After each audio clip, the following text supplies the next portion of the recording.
আসসালামু আলাইকুম ভাইয়া, আশা করি তোমরা সবাই ভালো আছো। তোমাদের সবাইকে স্বাগতম জানাচ্ছি, আমি তানজিম ওয়াসেদ। সো আমাদের ভাইয়া আমাদের প্রিভিয়াস যে বায়োলজি ক্লাস হয় তোমাদের মোটামুটি ফার্স্ট চ্যাপ্টার সেকেন্ড চ্যাপ্টার কিন্তু পড়ানো হয়ে গেছে। সো আজকে আমরা বেসিক্যালি আলোচনা করব আমাদের 3 নাম্বার চ্যাপ্টার বায়োলজি, সেটা হচ্ছে কোষ বিভাজন নিয়ে। আচ্ছা, তো আমি যখন তোমাদের প্রথম চ্যাপ্টারটা পড়াইছিলাম, অর্থাৎ আমি যখন তোমাদের একদম জীবন পাঠটা একদম শুরুর চ্যাপ্টারটা পড়াইছিলাম, ওখানে কিন্তু আমি তোমাকে বেসিক্যালি একটা ধারণা দিয়ে দিছি। মানে তোমাদের আমার জীবদেহের মধ্যে এমন একটা প্রসেস আছে যেটাকে আমরা বলতেছি সেল ডিভিশন বা কোষ বিভাজন, যেটা আমাদের জীবজগতের জন্য অনেক বেশি গুরুত্বপূর্ণ। সো এইটা নিয়ে আমি তোমাকে বলছিলাম না, ফার্স্ট চ্যাপ্টারে তোমাকে যেগুলো যেগুলো পড়াবো প্রত্যেকটার আলাদা আলাদা প্রয়োগ কিন্তু তুমি পরবর্তীতে দেখতে পাবা। যেমন এখন ফার্স্ট চ্যাপ্টারে তোমাকে ধরো আমি কোষ নিয়ে পড়াইছি, সাপোজ আমি তোমার জাস্ট একটু বলছি হিস্টোলজি নামে একটা টপিক আছে, তুমি সেকেন্ড চ্যাপ্টারে গিয়ে দেখছো হিস্টোলজি পুরো একটা হিউজ একটা টপিক, যেমন উদ্ভিদ টিস্যু, প্রাণী টিস্যু, অনেক কিছু আমরা কিন্তু পড়ানো হয়ে গেছে। আচ্ছা ঠিক আছে, সো এরকম হচ্ছে এখন আমরা আমাদের আরেকটা টপিকে যাব, সেটা হচ্ছে কোষ বিভাজন বা সেল ডিভিশন। সো এই জিনিসটা আমি তোমাদের যেহেতু তোমরা এখন শুরু করতেছো, আমি তোমাদের কিছু বলতে চাচ্ছি। সাপোজ এই চ্যাপ্টারটা মাথায় রাখবা, ছোট্ট একটা চ্যাপ্টার, ইজি একটা চ্যাপ্টার, এবং পরীক্ষায় এখান থেকে কোয়েশ্চেন আসবেই। সো পরীক্ষায় যেহেতু এখান থেকে কোয়েশ্চেন আসবে, তোমাদের প্রতি আমার সাজেশনটা থাকবে তোমরা জিনিসটা খুব ভালো করে পড়বা। মানে ভাইয়া এখান থেকে তোমার যেই কোয়েশ্চেন দেখ না কেন তুমি যাতে পারো, কারণ এখান থেকে আনসার করা ইজি হবে, তোমার নাম্বার পাওয়াটা ইজি হবে। ঠিক আছে, সো এই জন্য জিনিসটা তুমি একদম ক্লিয়ার কনসেপশন রাখার ট্রাই করো। আমিও তোমাকে ওভাবে পড়াবো যাতে তোমার কোনো কনসেপশনে ঝামেলা না থাকে। ক্লাসটা তাহলে আমরা শুরু করে দিই।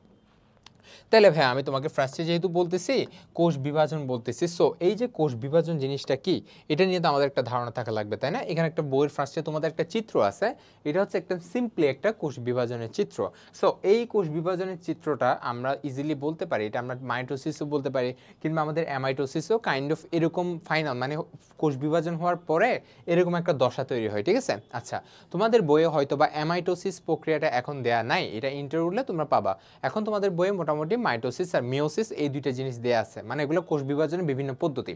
তাহলে দেখতেছি আমরা ভাইয়া এরকম একটা সেলের মধ্যে দুই দিকে দুইটা ভাগ হয়ে আছে, তাই না? অর্থাৎ কোষটা হচ্ছে কি দুই ভাগ হয়ে গেছে। এক কথা এটাই তো কি বোঝায়, কোষ বিভাজন বোঝায়, তাই না? সো এটা নিয়ে আমরা বেসিক্যালি একটা বিস্তারিত আলোচনা করব। আচ্ছা আসি তাইলে ফার্স্টে, এই কোষ বিভাজন জিনিসটা একদম এককোষী একটা জীব থেকে, মানে এককোষী বলতে আমি তোমাদের বুঝাচ্ছি অনুন্নত একটা জীব থেকে শুরু করে একদম টপ মোস্ট উন্নত, অর্থাৎ ধরে নিলাম আমি মানুষ, সবার ক্ষেত্রে কোষ বিভাজনটা অপরিহার্য। কিসের জন্য অপরিহার্য? তার জীবন ধারণের জন্য অপরিহার্য এবং তার বংশবৃদ্ধি করার জন্য অপরিহার্য, তাই না? আচ্ছা তাহলে জীবন ধারণের জন্য কেন অপরিহার্য? সাপোজ আমি তোমাকে আমার উদাহরণ দিয়ে বুঝাই। সাপোজ ভাই আমার এখানে একটা জায়গায় কেটে গেছে, ওই যে দেখো না, ধরো আমার ছুরি দিয়ে একটা জায়গায় কেটে গেছে, তাহলে তুমি একটু লক্ষ্য করবা এই জায়গাটা 3-4 দিন পরে আবার আগের মতো চামড়া দিয়ে পুনঃস্থাপিত হয়ে গেছে, তাই না? আবার আগের মতো চামড়া দিয়ে জিনিসটা ঠিক হয়ে গেছে। কেমনে হয়েছে? সেটা একটা কোষ বিভাজন প্রক্রিয়া হয়েছে। অর্থাৎ এখানে কেটে যাওয়ার ফলে যেসব কোষ মারা গেছে ওইসব কোষ চলে যায়, ওইসব কোষ রিপ্লেস হয়ে ওই জায়গায় নতুন কোষ তৈরি হয়, নতুন কোষ বিভাজন হইতে হইতে নতুন কোষ দিয়ে জিনিসটা ঠিক হয়ে যায়। তাইলে আমি বলতে পারি কোষ বিভাজনটা আমাদের শরীরের জন্য অত্যন্ত গুরুত্বপূর্ণ না? এরকম হাজার হাজার দিক আছে যেটাতে আমি তোমাদের বলবো কোষ বিভাজন অবশ্যই সবচেয়ে বেশি গুরুত্বপূর্ণ একটা কাজের মধ্যে একটা। ঠিক আছে, আচ্ছা এটা তো আমি তোমাকে বললাম একরকম কোষ বিভাজন। আরেক রকম কোষ বিভাজন আছে আমাদের, যেটা আমাদের জনন কোষের মধ্যে হচ্ছে, তাই না? জনন কোষের মধ্যে হচ্ছে, জনন কোষের মধ্যে এক প্রকার কোষ বিভাজন প্রক্রিয়ার মাধ্যমে, যেটাকে আমরা মায়োসিস পদ্ধতি বলতেছি, এর মাধ্যমে হচ্ছে কি তৈরি করে, পুরুষদের ক্ষেত্রে শুক্রাণু তৈরি করে এবং স্ত্রীদের ক্ষেত্রে ডিম্বাণু তৈরি করে। কারণ দেখো শুক্রাণু এবং ডিম্বাণু এগুলো তো কি নর্মাল একটা দেহকোষের মতো একটা জিনিস ছিল, বাট তারা রূপান্তরিত হয়ে তারা পরবর্তীতে বংশধর তৈরি করার জন্য তারা একটা বিশেষভাবে কি মডিফাই হয়ে তারা শুক্রাণু এবং ডিম্বাণুতে রূপান্তরিত হয়েছে। ঠিক আছে, আচ্ছা তো এই জিনিসটা আবার একটা নাম আছে। সাপোজ ধরো তোমার এই যেটা আমাদের শুক্রাণুর বিষয় আছে, সেটা হচ্ছে আমাদের শুক্রাণু যেভাবে মডিফাই হচ্ছে তার একটা নাম আছে, সেটা হচ্ছে তোমাদের ইংলিশে যদি লিখি সেটা নাম হচ্ছে শুক্রাণুর ইংলিশ তো আমরা সবাই জানি, তাই না? কি স্পার্ম, তাই না? সো এই যে স্পার্মিওজেনেসিস, অর্থাৎ যে পদ্ধতির মাধ্যমে স্পার্ম তৈরি হয় তাকে আমরা কি বলি, স্পার্মিওজেনেসিস। আর মহিলাদের ক্ষেত্রে সেটাকে আমরা কি বলি, উজেনেসিস। উ মানে হচ্ছে জিনিসটা আসছে কোত্থেকে জানো? ওভাম থেকে। ওভাম, ওভাম মানে তো আমরা সবাই জানি ওভামের বাংলা কি, ওভামের বাংলা হচ্ছে ডিম্বাণু। অর্থাৎ ডিম্বাণু এবং শুক্রাণু তৈরি হওয়ার পদ্ধতিগুলোর নাম তোমাদের আমি বলছি। ঠিক আছে, একটা হচ্ছে স্পার্মিওজেনেসিস, একটা হচ্ছে উজেনেসিস। এখন ভাই এটার দরকার কেন? অবশ্যই দরকার, কারণ এই দুইটা তো মিলন হয়ে কি ফর্ম করে, জাইগোট ফর্ম করে। ওই জাইগোট থেকে ভ্রূণ তৈরি হয়, ভ্রূণ থেকে আলটিমেটলি আমরা বাচ্চা তৈরি হয়, বাচ্চাটা পৃথিবীতে আসে এবং সে বড় হয়ে আমার মতো হয়ে যাচ্ছে, তাই না? আচ্ছা তারপর আবার কি বৃদ্ধ হয়ে আবার মৃত্যুবরণ করতেছে। সো এটা একটা পুরো একটা পৃথিবীর সাইকেল, এবং এই সাইকেলটাকে নিয়ন্ত্রণ করতেছে অবভিয়াসলি আমাদের কোষ বিভাজন। মোটামুটি একটা ধারণা পাইছি না কোষ বিভাজন কেন আমার জন্য গুরুত্বপূর্ণ। আচ্ছা দেখো ভাই এখানে কিন্তু আমি তোমাদের দুইটা টার্ম বলছি, একটা হচ্ছে যেটা দেখতেছে আমাদের কি ক্ষতিগ্রস্ত যে রক্তবাহিকা বা চামড়া ওইটাকে ঠিক করে ফেলতেছে, এটা এক টাইপের কোষ বিভাজন। আবার একটা বলতেছি যেটা দিয়ে আমাদের জনন কোষ তৈরি হচ্ছে, ওটা একটা কোষ বিভাজন। সো বেসিক্যালি আজকে আমরা এই দুইটা নিয়ে আলোচনা করব, ঠিক আছে, এটা নিয়ে একদম বিস্তারিত আলোচনা করব। তার আগে আমরা কোষ বিভাজন কেন দরকার, কি জন্য দরকার, এগুলো একটু পড়াশোনা করি। দেখো এককোষী কি, ঠিক আছে, এককোষী কি জিনিস, বহুকোষী কি জিনিস, এই জিনিসটার উদাহরণ তোমাদের বইয়ে দেওয়া আছে শুরুতে এমসিকিউর জন্য, এটা খুবই গুরুত্বপূর্ণ। সো এটা তোমাদের লাগবে। আসো দেখো কোষ বিভাজন কি কি কাজে লাগে। দেখো একটা হচ্ছে দেহ বৃদ্ধি ঘটানো। এই যে আমি ছোটবেলায় কিরকম ছিলাম, আমি ছোটবেলায় এইটুক সাইজে ছিলাম না, আর এখন আমি 6 ফিট অলমোস্ট, ঠিক আছে, আমি এখন 6 ফিট। কেন এই জিনিসটা যে আমি বাড়লাম, এটা কিসের মাধ্যমে বাড়লাম? অবভিয়াসলি আমার শরীরে যে কোষগুলো ছিল ওগুলো কি হয়েছে, বিভাজিত হইতে হইতে হইতে আমার শরীরের কি উচ্চতা বাড়াইছে, আমার পেশির তোমার প্রস্থ বাড়াইছে, তাই না, আমার তোমার মস্তিষ্ক ডেভেলপমেন্ট করছে। সো সব কিছুর জন্য কি দায়ী? কোষ বিভাজন দায়ী। এটা একটা হচ্ছে কজ, আরেকটা হচ্ছে আমাদের কোনটি কি তৈরি করে? জনন কোষ সৃষ্টি করে। সো আমার লক্ষ্য কিন্তু মেইনলি এই দুইটা, একটা হচ্ছে দেহ কোষ সৃষ্টি, একটা কি জনন কোষ সৃষ্টি, ঠিক আছে। আচ্ছা তো তুমি বাকিটা রিডিং পড়ে নিবা। সো এই অধ্যায় পড়ে আমরা পারবো। আচ্ছা তাহলে এখন হচ্ছে আমরা প্রকারভেদ দিই। আচ্ছা তাহলে এখন তোমাকে যে বললাম এই যে কোষ বিভাজনগুলো, অলরেডি এগুলোর প্রকারভেদ সম্পর্কে একটা কিন্তু তোমাদের আইডিয়া দিয়ে দিচ্ছি, তোমাদের বই যে জিনিসটা আলোচনা করা হয়েছে ওটা তোমাদের মোটামুটি বলছি। এখন আমরা একটু বিস্তারিত পড়বো জিনিসটা। তাইলে এই যে কোষ বিভাজন হচ্ছে আমাদের কোষের জন্য অর্থাৎ আমাদের জীবদেহের জন্য একটি স্বাভাবিক এবং অতি গুরুত্বপূর্ণ বৈশিষ্ট্য। এটা দাগাও, ঠিক আছে, খুবই সিম্পল একটা লাইন, বাট দাগানো উচিত। আচ্ছা তাহলে কিছু কিছু কোষ আছে যারা হচ্ছে এক কোষী, অর্থাৎ তাদের পুরো দেহটা একটা কোষ দিয়ে তৈরি, তাই না। আমি অলরেডি বলে ফেলছি কি কি ছিল আমাদের ইউনিসেলুলার যাদেরকে বলি, অর্থাৎ মাত্র ইউনি মানে একটা, সেলুলার মানে যাদের সেলের সংখ্যা। আচ্ছা তাহলে এরকম কি কি আছে তোমাদের বই যে উদাহরণগুলো আছে এগুলো অবশ্যই তোমাদের মুখস্থ থাকা লাগবে, কারণ এগুলো এমসিকিউর জন্য গুরুত্বপূর্ণ। তোমার আসবে নিচে কোনটি এককোষী জীবের উদাহরণ কি কি আছে, ব্যাকটেরিয়া, অ্যামিবা, তাই না, ব্যাকটেরিয়া আছে, অ্যামিবা আছে, প্লাজমোডিয়াম আছে। এই যে এখানে ভাই প্লাজমোডিয়ামটা তোমাদের অনেকের আননোন লাগতে পারে, এটা হচ্ছে একটা প্যারাসাইট, বুঝছো। এই প্যারাসাইটটা হচ্ছে এটা হচ্ছে একটা প্যারাসাইট সাপোজ একটা উদাহরণ হচ্ছে প্লাজমোডিয়াম ভিভেক্স, ঠিক আছে, প্লাজমোডিয়াম ভিভেক্স। সো প্লাজমোডিয়াম ভিভেক্স, আচ্ছা এটা বড় হাতের দিবা, ঠিক আছে, পিটা বড় হাতের দিবা যেহেতু বৈজ্ঞানিক নাম লিখতেছি। আর এমি বা ব্যাকটেরিয়া এগুলো তো যখন ফার্স্ট চ্যাপ্টার পড়েছি তখনই তোমাদের মোটামুটি ভালো একটা ধারণা হয়ে গেছে, তাই না। আচ্ছা তাইলে হচ্ছে এখন আমরা এগুলা বলতেছি এককোষী জীব। তাহলে ভাই এই যে এককোষী জীব তার মানে কি এরা অনুন্নত জীব। এখন এরা কি বংশবৃদ্ধির জন্য তোমার কি করে না, কোষ বিভাজন করে না? অবশ্যই করতে হবে। এবং তাদের সংখ্যা বৃদ্ধির জন্য কোষ বিভাজন করতে হবে না? অবশ্যই করতে হবে, তাই না। প্রত্যেকটা জীবের তাহলে কি নিজের বংশবৃদ্ধি করার জন্য অবশ্যই কি কোষ বিভাজনের সাহায্য নিতে হবে। ঠিক সেই মতো আবার কি আছে, অনেকগুলো কি আছে, যদি একটা জীব যদি কোটি কোটি কোষ দিয়ে গঠিত, যেমন হচ্ছে আমাদের মানুষের শরীর, তারপর আমাদের মানুষের শরীরে প্রায় হচ্ছে কতটুকু জানো, প্রায় 10⁻14 বা বলতে গেলে 100 ট্রিলিয়ন কোষ নিয়ে আমাদের মানবদেহ গঠিত, ঠিক আছে। সো বুঝতে পারতেছো তো কি পরিমাণ কোষ, এই যে এত কোষগুলো কিভাবে তৈরি হয়েছে, জাস্ট একটা কোষ থেকে। কোনটা কোষ থেকে? আমরা সবাই জানি কি ছিল এটা হচ্ছে পুরুষ থেকে শুক্রাণু আসছে N এবং স্ত্রী থেকে ডিম্বাণু আসছে N, দুইটা মিলে কি ফর্ম করছে 2N মানে কি ছিল, এটা জাইগোট ছিল, তাই না, জাইগোট। ওই জাইগোটটা হচ্ছে কি মায়ের দেহের মধ্যে বিভাজিত হইতে বিভিন্ন দশা অতিক্রম করে ভ্রূণ তৈরি করছে, ফিটাস করে আস্তে আস্তে বড় হয়ে আলটিমেটলি ভূমিষ্ঠ হয়েছে, এবং আমরা নবজাতক শিশুকে দেখতেছি, তাই না, ও বড় হয়ে একদম ম্যাচিউর হচ্ছে। বিষয়টা এরকম একটা সাইকেল আগাচ্ছে না। সো এই যে আগানোর জন্য দেখো পুরা এত ট্রিলিয়ন কোষ সবগুলো কিন্তু সৃষ্টি হয়েছে কোত্থেকে, জাইগোট থেকে। জাইগোটটা বারবার মাইটোসিস বিভাজন হইতে আলটিমেটলি একটা পূর্ণাঙ্গ মানবদেহ তৈরি করছে। বুঝতে পারতেছি কোষের প্রয়োজনীয়তা, তাহলে এগুলো তোমরা দাগায় নিবা। আর এটা হচ্ছে বহুকোষী জীব তো আমরা সবাই চিনবো, এক কোষীটাই আমাদের মেনলি জানা লাগবে বেসিক্যালি, ঠিক আছে। আচ্ছা এখন আসি ভাইয়া, এই যে জিনিসটা তোমাকে বললাম, এত বড় একটা বট গাছ, আমি তোমাকে মানুষের উদাহরণ দিলাম, বইয়ের মধ্যে বট গাছ দিছে, এত বড় যে একটা বট গাছ, এটা সূচনা হয়েছে কোত্থেকে, মাত্র একটা জাইগোট থেকে, মাত্র একটা কোষ থেকে, তাই না। মানে একটা ছোট্ট কোষ থেকে, যেটা হচ্ছে একটা পুরুষ থেকে আসছে একটা স্ত্রী থেকে আসছে, দুইটা গ্যামিট মিলে একটা জাইগোট ফর্ম করছে, ওই জাইগোটটা বিভাজিত হইতে আলটিমেটলি এত বড় একটা জিনিস আমরা পাচ্ছি। আচ্ছা ঠিক আছে, এই যে দেখো ডিম্বাণু থেকে কোষ বিভাজন প্রক্রিয়া একসময় কোটি কোষের সৃষ্টি হয় এবং পরিণত একটা মানুষের সৃষ্টি হয়, যেটা তোমাকে অলরেডি বলছি। আচ্ছা আবার কোষ বিভাজনের মাধ্যমেই, এটা অলরেডি বলছি, এটা হচ্ছে আরেকটা ওয়ে, আমি বলছি সেল ডিভিশনের দুইটা উদ্দেশ্য, একটা হচ্ছে দেহ বৃদ্ধি, দেহের সংখ্যা বৃদ্ধি, দেহের কোষের সংখ্যা বৃদ্ধি, আরেকটা হচ্ছে জনন কোষ সৃষ্টি। এই যে লাইনটা হচ্ছে জনন কোষের জন্য। যেমন কোষ বিভাজনের মাধ্যমেই কি তৈরি করা হয়, পুং এবং স্ত্রীর গ্যামেট সৃষ্টি করা হয়, যেখান থেকে নতুন প্রজন্মের জন্ম হয়। তাহলে তাহলে উদ্দেশ্যগুলো কি কি, একটা হচ্ছে জীবের বৃদ্ধি, একটা হচ্ছে জীবের প্রজনন। প্রজনন, এই দুইটার জন্য আমার কি কোষ বিভাজন অবশ্যম্ভাবী বা খুবই গুরুত্বপূর্ণ।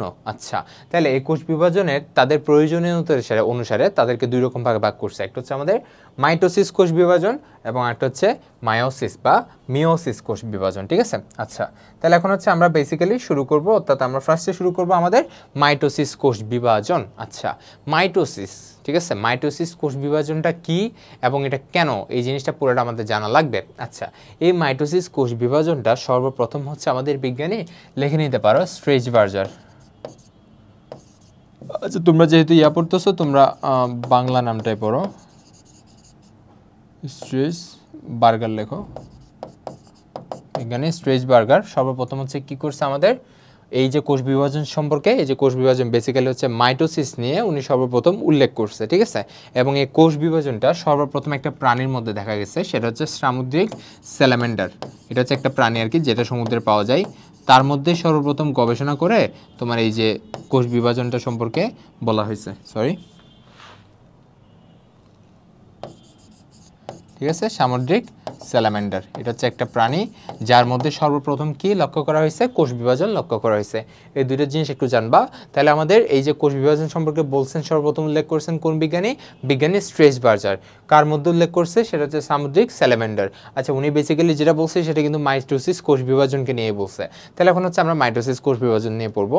এই মাইটোসিস কোষ বিভাজনটা হচ্ছে প্রকৃত কোষে দেখা যায়। দেখো, প্রকৃত কোষ বা যারা সুকেন্দ্রিক, ঠিক আছে, অর্থাৎ বলতে পারি যারা বহুকোষী কোষ, ঠিক আছে, তাদের ক্ষেত্রে নর্মালি একটা ধারাবাহিক প্রক্রিয়ায় বিভক্ত হয়ে একটি কোষ দুটি অপত্য কোষে পরিণত হয়। তাহলে আমি এক কথায় বলি, যে কোষ বিভাজন প্রক্রিয়ায় মাতৃকোষটা, অর্থাৎ যে কোষটা বিভাজিত হবে, ওই মাতৃকোষটা একটা কোষ থেকে বিভক্ত হয়ে জাস্ট দুইটা কোষে পরিণত করে।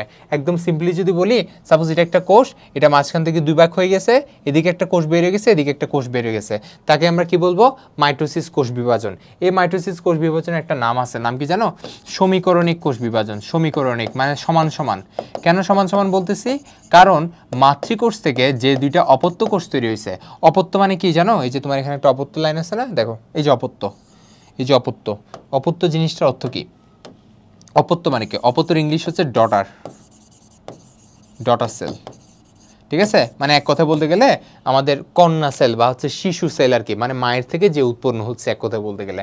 তাহলে সমীকরণিক বিভাজন কেন বলতেছি, বিকজ মাতৃকোষ থেকে যে দুটো অপত্য কোষ তৈরি হবে তাদের তোমার ক্রোমোজোম সংখ্যা, সাইটোপ্লাজমের যে দুই দিকের যে ঘনত্ব সব কিছুই সেম থাকবে, ঠিক আছে। অর্থাৎ দুইটা যে কোষ তৈরি হবে তাদের সব কিছুই দুইজনের মধ্যে সমান থাকবে। দ্যাটস ওয়াই মাইটোসিস কোষ বিভাজনের একটা নাম কি, সমীকরণিক বিভাজন। তাহলে মাইটোসিস কোষ বিভাজনের সংজ্ঞা কি বলবা বা ডেফিনেশন কি দিবা, সেটা হচ্ছে যে কোষ বিভাজন প্রক্রিয়ায় মাতৃকোষ ধারাবাহিক প্রক্রিয়ায় বিভক্ত হয়ে দুটি অপত্য কোষের সৃষ্টি করে তাকে আমরা কি বলতে পারি, মাইটোসিস কোষ বিভাজন বলতে পারি, ঠিক আছে। আচ্ছা, তাহলে এই যে মাইটোসিস কোষ বিভাজনে তোমার তারপর লিখবা নিউক্লিয়াস একবার বিভক্ত হয়, ক্রোমোজোমও একবার বিভক্ত হয়। অর্থাৎ এই ক্ষেত্রে আমরা তো জানি একটা কোষের মধ্যে কি থাকে, একটা কোষের মধ্যে নিউক্লিয়াসও থাকবে, একটা কোষের মধ্যে অনেকগুলা ক্রোমাটিন জালিকা বা এক কথায় ক্রোমোজোমও থাকবে, তাই না। সো এই যে যেহেতু বলতেছি এটা কি সমীকরণিক কোষ বিভাজন, দ্যাট মিনস এটাতে তোমার নিউক্লিয়াস একবার বিভাজিত হবে, ক্রোমোজোমও একবার বিভাজিত হবে, মানে সব কিছু সেম ওয়েতে বিভাজিত হবে দুই দিকে, এবং দুই দিকে সমানভাবে গমন করবে, গমন করে দুইটা কোষ তৈরি করবে। তাহলে আমরা তাকে কি বলবো, মাইটোসিস কোষ বিভাজন। কেন ভাই এগুলো আলাদা করে বলতেছি, তাই না, কারণ একটু পরে যখন আমরা মায়োসিস নিয়ে পড়বো কিংবা মিওসিস নিয়ে পড়বো তখন তোমরা দেখবা নিউক্লিয়াসটা দুইবার বিভাজিত হচ্ছে, বাট ক্রোমোজোম একবার বিভাজিত হচ্ছে। কারণ মিওসিস হচ্ছে দুই ধাপে হয়, মানে মাইটোসিস এক ধাপে হয় না, শুধু একবার বিভাজন করে না, বাট মিওসিস হচ্ছে দুইবার বিভাজন হয়, ঠিক আছে। সো দুইবার বিভাজন হয়ে কয়টা কোষ তৈরি করবে, স্বাভাবিক 4টা কোষ তৈরি করবে। সো এই 4টা কোষের মধ্যে দেখা যায় কি তোমার নিউক্লিয়াসটা দুইবার বিভাজিত হয়, সেই অনুযায়ী যদি ক্রোমোজোমও দুইবার বিভাজিত হয় তাহলে আমরা তাকে কি বলবো, মাইটোসিস কোষ বিভাজন। বাট মায়োসিস হয়টা কি, নিউক্লিয়াসটা দুইবার হয় বাট ক্রোমোজোম জাস্ট একবার হয়, যার কারণে যে অপত্য কোষ বা যে 4টা কোষ তৈরি হলো তাদের মধ্যে যে ক্রোমোজোম সংখ্যা সেটা অর্ধেক হয়ে যাচ্ছে, তাই না। সো এটাকে আমরা মিওসিস বলতেছি। এটা একটা অনেক গুরুত্বপূর্ণ কারণ আছে, এটা যখন মিওসিস পড়াবো তখন তোমাদের বলবো। এখন যেহেতু মাইটোসিস বলতেছি, তাহলে মাইটোসিস কি হয়, একবার বিভাজিত হয় এবং একবার নিউক্লিয়াস একবার বিভাজিত হয়, তোমার ক্রোমোজোম একবার বিভাজিত হয়, মানে সমান সমান, ঠিক আছে। সো এই কারণে তোমার যে অপত্য যে তোমার কোষগুলো তৈরি হচ্ছে তাদের আকার, আকৃতি সব কিছুই এক হবে, মানে তারা সম আকৃতি এবং সমগুণ সম্পন্ন হবে। এই লাইনটা তুমি বইয়ের মধ্যে লিখে নিতে পারো বা খাতার মধ্যে লিখে নিতে পারো, ঠিক আছে? এটা কিন্তু আমি বোটানি থেকেই বলতেছি, ঠিক আছে? তাহলে মাতৃকোষ থেকে যে অপত্য কোষগুলো তৈরি হবে তারা সম আকৃতি এবং সমগুণ সম্পন্ন হবে। বুঝতে পারছি কেন তাদেরকে সমীকরণিক বিভাজন বলতেছে, ঠিক আছে? বুঝতে পারছি। এবং কেন বলতেছি, কারণ তাদের নিউক্লিয়াসে একবার বিভাজিত হবে এবং ক্রোমোজোমে একবার বিভাজিত হবে এবং প্রত্যেকে হচ্ছে কি দুই দিকে সমানভাবে গমন করবে। এই জন্য জিনিসটাকে আমরা সমীকরণিক বিভাজন বলতেছি, ঠিক আছে? আচ্ছা, তাইলে তোমার এই যে দেখো, এই যেগুলো বলতেছি শুধু যে পরিমাণে এক হয়ে থাকে এটা না, বরঞ্চ তাদের যে ডিএনএ যে হুবহু অনুলিপি অপত্য কোষে পাওয়া যায়। অর্থাৎ কোন একটা বিভাজন হওয়ার আগে তোমার ডিএনএ রেপ্লিকেশন হওয়া লাগে, তাই না? অবশ্যই হওয়া লাগবে, কারণ দুই দিকে তো সমানভাবে কি ডিএনএ যাওয়া লাগবে, এই কোষেও যাওয়া লাগবে, এই কোষেও যাওয়া লাগবে। সো হয়টা কি সমীকরণিক বিভাজন কেন বলতেছি, কারণ তাদের মধ্যে যে ডিএনএ ট্রান্সমিট হবে, অর্থাৎ দুইজনের মধ্যে ডিএনএ ডিস্ট্রিবিউশন হবে না, ওই ডিএনএগুলোও কিন্তু কি হুবহু সেম পরিমাণে থাকবে, অর্থাৎ অনুলিপন করে দুইজন সেম ওয়েতে দুই দিকে যাবে। বুঝতে পারছি? এবং এই জন্যই তাকে আমরা কি বলতেছি, সমীকরণিক বিভাজন বলতেছি, ঠিক আছে? আচ্ছা, তাহলে এই মাইটোসিসটা কই হয় এখন এটা জানা লাগবে। এটা অবশ্যই আমাদের কোথায় হবে, যারা প্রকৃত কোষ কিংবা যাদের সুকেন্দ্রিক, মানে যাদের সুকেন্দ্রিক বলতে কি, অবশ্যই যাদের নিউক্লিয়াসটা একদম পারফেক্ট, মানে কি ওই নিউক্লিয়াসের মধ্যে আবরণী থাকবে, নিউক্লিয়ার রেটিকুলাম থাকবে, নিউক্লিওলাস থাকবে, তাকেই তো আমরা কি বলতেছি, প্রকৃত কোষ বলতেছি। এবং অন্যান্য অঙ্গাণু, মানে তোমার সাইটোপ্লাজমে যত রকম অঙ্গাণু সবগুলো উপস্থিত থাকবে, তাকে তো আমরা কি বলি, প্রকৃত কোষ বলি। তো এদের ক্ষেত্রে তোমার মাইটোসিস কাদের ক্ষেত্রে হবে, এরকম যেসব জীব তাদের ক্ষেত্রে হবে, ঠিক আছে? আচ্ছা, তাহলে এই মাইটোসিসটা তো আমরা বুঝতে পারছি। এখন মাইটোসিসটা কোথায় লাগে, মাইটোসিস মাথায় রাখবা কোথায় হবে, দেহকোষে। আজকে থেকে ভুলবা না, এটা হচ্ছে সবচেয়ে গুরুত্বপূর্ণ একটা ওয়ার্ড। মাইটোসিস কোথায় হয়, আমাদের দেহের কোষে। মানে আমাদের তো দুই রকম কোষ আছে, একটা হচ্ছে দেহকোষ আর একটা হচ্ছে জনন কোষ, ঠিক আছে? আমি তো তোমাকে বলছি জনন কোষের জিনিসটা ডিফারেন্ট, ওই যে স্পার্মিওজেনেসিস, উজেনেসিস, এগুলোতে জনন কোষে হচ্ছে, এটা জিনিসটা ডিফারেন্ট, আর দেহকোষের জিনিসটা আলাদা, ঠিক আছে? সো মাইটোসিস কোথায় হবে, দেহকোষে হবে। এবং দেহকোষে হয়ে তুমি একটা জিনিস খুবই সিম্পলি চিন্তা করো, দেহকোষের মধ্যে যদি একটা কোষ, সে মাতৃকোষ ছিল, সে ধরো ভেঙে তোমার দুইটা কোষ তৈরি করছে, নতুন দুইটা কোষ তৈরি করছে, যাতে দেহটা একটু কি বড় হইতে পারে, মানে দেহের দৈর্ঘ্য প্রস্থ বাড়তে পারে। তাহলে এখন যদি দুইটা কোষ সেম না হয়, তাহলে কি ঝামেলা হয়ে যাবে না? তাহলে আমাদের কি দেহ শরীরে কোনো বৈশিষ্ট্য ঠিক থাকবে? কোষ থেকে কি টিস্যু ফর্ম হইতে পারবে? কারণ টিস্যু হওয়ার শর্ত কি দিছিলাম, প্রত্যেকটা কোষ তারা একই উৎস থেকে আগত এবং একই রকম কাজ করতে হবে, তাদের কিন্তু দেখতে অনেকটা একই রকম হবে। সো এটা কি পসিবল হবে যদি মাইটোসিস উল্টাপাল্টা হয়? সো এই জন্যেই মাইটোসিস কোষ বিভাজন গুরুত্বপূর্ণ, কারণ কি একদম সম আকৃতি এবং সমগুণ সম্পন্ন হবে। এবং এটা কোথায় হবে, দেহের কোষগুলোতে হবে। কেন হবে, যাতে দেহের বৃদ্ধি ঘটাতে পারে, ঠিক আছে? দেহের বৃদ্ধি হইতে পারে, কিংবা এই যে বললাম না খেটে গেলে বা ছিঁড়ে গেলে কি হবে, ওইটা হচ্ছে দেহের ক্ষয়পূরণ করতে পারে। তাহলে তোমাকে যদি পরীক্ষায় আসে দেহের ক্ষয়পূরণ কে করে, দেহের ক্ষয়পূরণ কোন বিভাজনের মাধ্যমে হয়, তুমি ভাই কি বলবা? অবভিয়াসলি মাইটোসিস কোষ বিভাজন, তাই না? কারণ মাইটোসিস কোষ বিভাজনের কাজেই তো কি তৈরি করা, কোষ তৈরি করা। ওই কোষটা দিয়ে যাতে কি করতে পারে, আগে যেসব কোষ নষ্ট হয়ে গেছে তাদেরকে ক্ষতিপূরণ করতে পারে, ঠিক আছে? আচ্ছা, এখন আমরা পড়ি মাইটোসিসটা কই মেইনলি হয়। সেটা হচ্ছে দেখো, যেখানে আমাদের ধরো আমরা যদি মানুষের কথা চিন্তা না করে আমরা যদি উদ্ভিদের কথা চিন্তা করি, তাহলে সিম্পলি ধরো একদম তুমি কমন সেন্স থেকে বলো না, উদ্ভিদের যেখানেই আমার কি হওয়া লাগবে, উদ্ভিদের যেখানে আমার বৃদ্ধি অঞ্চল আছে, যেমন ধরো একদম কাণ্ডের শীর্ষ, তাই না? অথবা ধরো ভ্রূণমূল, একদম মূলে, ভ্রূণমূলের শীর্ষ, ওইসব জায়গায় সবচেয়ে বেশি বৃদ্ধি হওয়া লাগে না? কচি কাণ্ড, এদের বেশি বৃদ্ধি হওয়া লাগে না? সো এইসব জায়গায় কি সবচেয়ে বেশি কি হবে, মাইটোসিস হবে। খুবই সিম্পল, কারণ বৃদ্ধি করা লাগবে দৈর্ঘ্য প্রস্থে, তাই না? এই যে দেখো এখানে লেখছে, দেখো এই যে উদাহরণগুলো একদম ঠুটস্থ করে পড়বা। কাণ্ড এবং মূলের অগ্রভাগ বলছি, ঠিক আছে? তারপর হচ্ছে ভ্রূণমুকুল, যেটা একদম আমাদের মানুষের ক্ষেত্রে যেটাকে ভ্রূণ বলতেছি, সেটা হচ্ছে এখানে ভ্রূণমুকুল, যেখান থেকে পরিপূর্ণ উদ্ভিদ তৈরি হয়, অথবা ভ্রূণমূল। তারপর বর্ধনশীল পাতা, এরপর হচ্ছে মুকুল, ঠিক আছে? এই যে মুকুল ইত্যাদিতে তো কি হবে, অবভিয়াসলি এখানে কি হবে, মাইটোসিস প্রক্রিয়া হবে, তাই না? আচ্ছা, এখন নিম্ন শ্রেণীর উদ্ভিদ এবং প্রাণীর ওজনের সময় কি এই ধরনের বিভাজন ঘটে, এটা কিন্তু গুরুত্বপূর্ণ একটা লাইন। আচ্ছা, তাহলে বলতেছেন ভাইয়া উচ্চ শ্রেণীর জীবে তো কি হচ্ছে, মাইটোসিস হচ্ছে, তাই না? তাহলে নিম্ন শ্রেণীর জীবে কি হচ্ছে? দেখো, নিম্ন শ্রেণীর জীবের দেহকোষ বিভাজনের জন্য তোমার জিনিসটাকে আমরা কি বলবো, মাইটোসিস বলবো না, কিন্তু আমি জিনিসটাকে কি বলবো, সংখ্যা বৃদ্ধি বলবো। কি বলবো, সংখ্যা বৃদ্ধি। সো তাদের নিম্ন শ্রেণীর জীবের ক্ষেত্রে তাদের সংখ্যা বৃদ্ধি করার জন্য এই মাইটোসিসের মতোই অথবা তাদের অযৌন জননের সময়, ঠিক আছে? অযৌন জনন মানে কি? যে এই যেখানে একটা অযৌন জনন লিখছে না, এই অযৌন জনন মানে হচ্ছে কি, যে জননের জন্য তোমার শুক্রাণু এবং ডিম্বাণু বা এক কথা বলতে গেলে গ্যামেটের প্রয়োজন হয় না, ঠিক আছে? স্পোর দিয়ে তোমার জনন হয়ে যায়, তাকে আমরা কি বলি? অযৌন জনন বলি। আচ্ছা, সো এটা হচ্ছে মেইনলি যারা একটু উন্নত তাদের ক্ষেত্রে জিনিসটা হয়, মানে এদের ক্ষেত্রে যেহেতু শুক্রাণু ডিম্বাণু মিলনের কোনো চান্স থাকে না, বা থাকলেও জিনিসটা একটা তোমার কি খুব অনুন্নত একটা ব্যবস্থা, সো এই জন্য তাদের অযৌন জনন হইতে হয়, এবং এই অযৌন জননটা অনেকটা মাইটোসিসের মতো, ঠিক আছে? এই যে মাইটোসিস বললাম না, নিউক্লিয়াস একবার বিভাজন, ক্রোমোজোম একবার বিভাজন, ইভেন ডিএনএ দুইটার মধ্যে সেম ওয়েতে যাবে, এবং এই জন্য জিনিসটাকে আমি সমীকরণ বলতেছি। এগুলো এতবার বলার কারণ এবং দাগাই দেওয়ার কারণ এগুলো পরীক্ষায় আসবে, ঠিক আছে? আচ্ছা, এখন হচ্ছে ভাইয়া আমরা মাইটোসিস কি করব? শুরু করব। এই মাইটোসিস যে শুরু করব, মানে এখন আমি তোমাকে মাইটোসিস বিস্তারিত পড়াবো। এই মাইটোসিসের জন্য আমার মেইনলি দুই রকম জিনিস হয়। তাহলে আমাদের মাইটোসিসের ধাপ কয়টা? অবশ্যই দুইটা হইতে হবে, তাই না? কি হইতে হবে? একটা ধাপে কি হইতে হবে আমার? সাইটোকাইনেসিস। সাইটোকাইনেসিস মানে কি? সাইটোপ্লাজম বিভাজন। এই সাইটোকাইনেসিস মানে কি? সাইটোপ্লাজমের মধ্যে যা যা আছে, অর্থাৎ সাইটোপ্লাজমের মাতৃকা যেটা আছে, ম্যাট্রিক্সটা, এটাকে বিভাজিত হয়ে দুইটা কোষের মধ্যে চলে যাওয়া লাগবে না? সেটা একটা হচ্ছে বিভাজন, তাই না? আর একটা হচ্ছে কেরিওকাইনেসিস। কেরিও মানে কি জানো? এই যে বাংলায় যদি লেখো, বইয়ের মধ্যে আছে দেখবা কেরিওকাইনেসিস। এই কাইনেসিস মানে হচ্ছে ভাইয়া ভাঙ্গন, ঠিক আছে? আর কেরিওটা হচ্ছে আমাদের একটা ল্যাটিন ওয়ার্ড, ওটা হচ্ছে আসছে কোত্থেকে জানো? ক্যারিয়ন থেকে। ক্যারিয়ন মানে হচ্ছে বোঝায় নাট, আমরা বাদামের নাট আছে না, ওই নাট বুঝাই। সো এই নাটটা অনেকটা দেখতে কিসের মতো? নিউক্লিয়াসের মতো। সো এই জন্যে নিউক্লিয়াসের নামটা আসছে কোত্থেকে? ক্যারিয়ন থেকে, ঠিক আছে? তাহলে ক্যারিওকাইনেসিস মানে কি ভাইয়া? নিউক্লিয়াসের বিভাজন, ঠিক আছে? পারবো আমরা এখন এভাবে মনে রাখতে পারবো না, এটা কিন্তু অ্যাকচুয়ালি এভাবেই নামটা দেওয়া হয়েছে আর কি। তাহলে ক্যারিওকাইনেসিস মানে নিউক্লিয়াসের বিভাজন, আর সাইটোকাইনেসিস মানে সাইটোপ্লাজমের বিভাজন। তাহলে এই দুইটা তো হবে, তাই না? আচ্ছা, তাহলে এখানে লিখছে, তাহলে ফার্স্টে আমার কি হইতে হবে? ফার্স্টে কিন্তু ক্যারিয়ন হওয়া লাগবে, অর্থাৎ ফার্স্টে ক্যারিওকাইনেসিস হওয়া লাগবে, পরবর্তীতে সাইটোকাইনেসিস হবে। অর্থাৎ ফার্স্টে তো আমার নিউক্লিয়াসটাকে বিভাজন করে দুই দিকে সমানভাবে সুন্দর করে প্রেরণ করতে হবে। এরপর আমি কি করব? তরলগুলোরে দুই দিকে পাঠিয়ে দিব, তাহলে সাইটোকাইনেসিস হয়ে যাচ্ছে। তাহলে ফার্স্টে আমার কি হবে? নিউক্লিয়াসের বিভাজন ঘটবে, এবং পরবর্তীকালে সাইটোকাইনেসিস বা সাইটোপ্লাজম বিভাজন ঘটবে, ঠিক আছে? আচ্ছা, এখন ভাইয়া কোষ যে একটা বিভাজন হবে, বিভাজন যে শুরু হবে, তার জন্য তোমার ফার্স্টে তো নিউক্লিয়াস বিভাজন হচ্ছে। সো নিউক্লিয়াসের বিভাজনের আগে তোমার কোষের কিছু প্রস্তুতিমূলক কাজ করতে হবে না?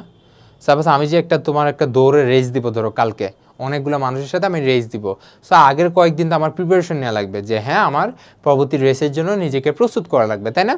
সো এই যে প্রস্তুত করার জিনিসটা হচ্ছে আমাদের ইন্টারফেস, অর্থাৎ তোমার ধরো একটা মাইটোসিস, আমি যদি লিখি মাইটোসিস, এই জিনিসটা সাইকেলটা হচ্ছে কিভাবে আগে জানো? মাইটোসিস, ইন্টারফেস, আবার মাইটোসিস, ঠিক আছে? এভাবে করে আগাইতে থাকে। এটার আগেও কিন্তু, এই মাইটোসিসের আগেও কিন্তু কি আছে?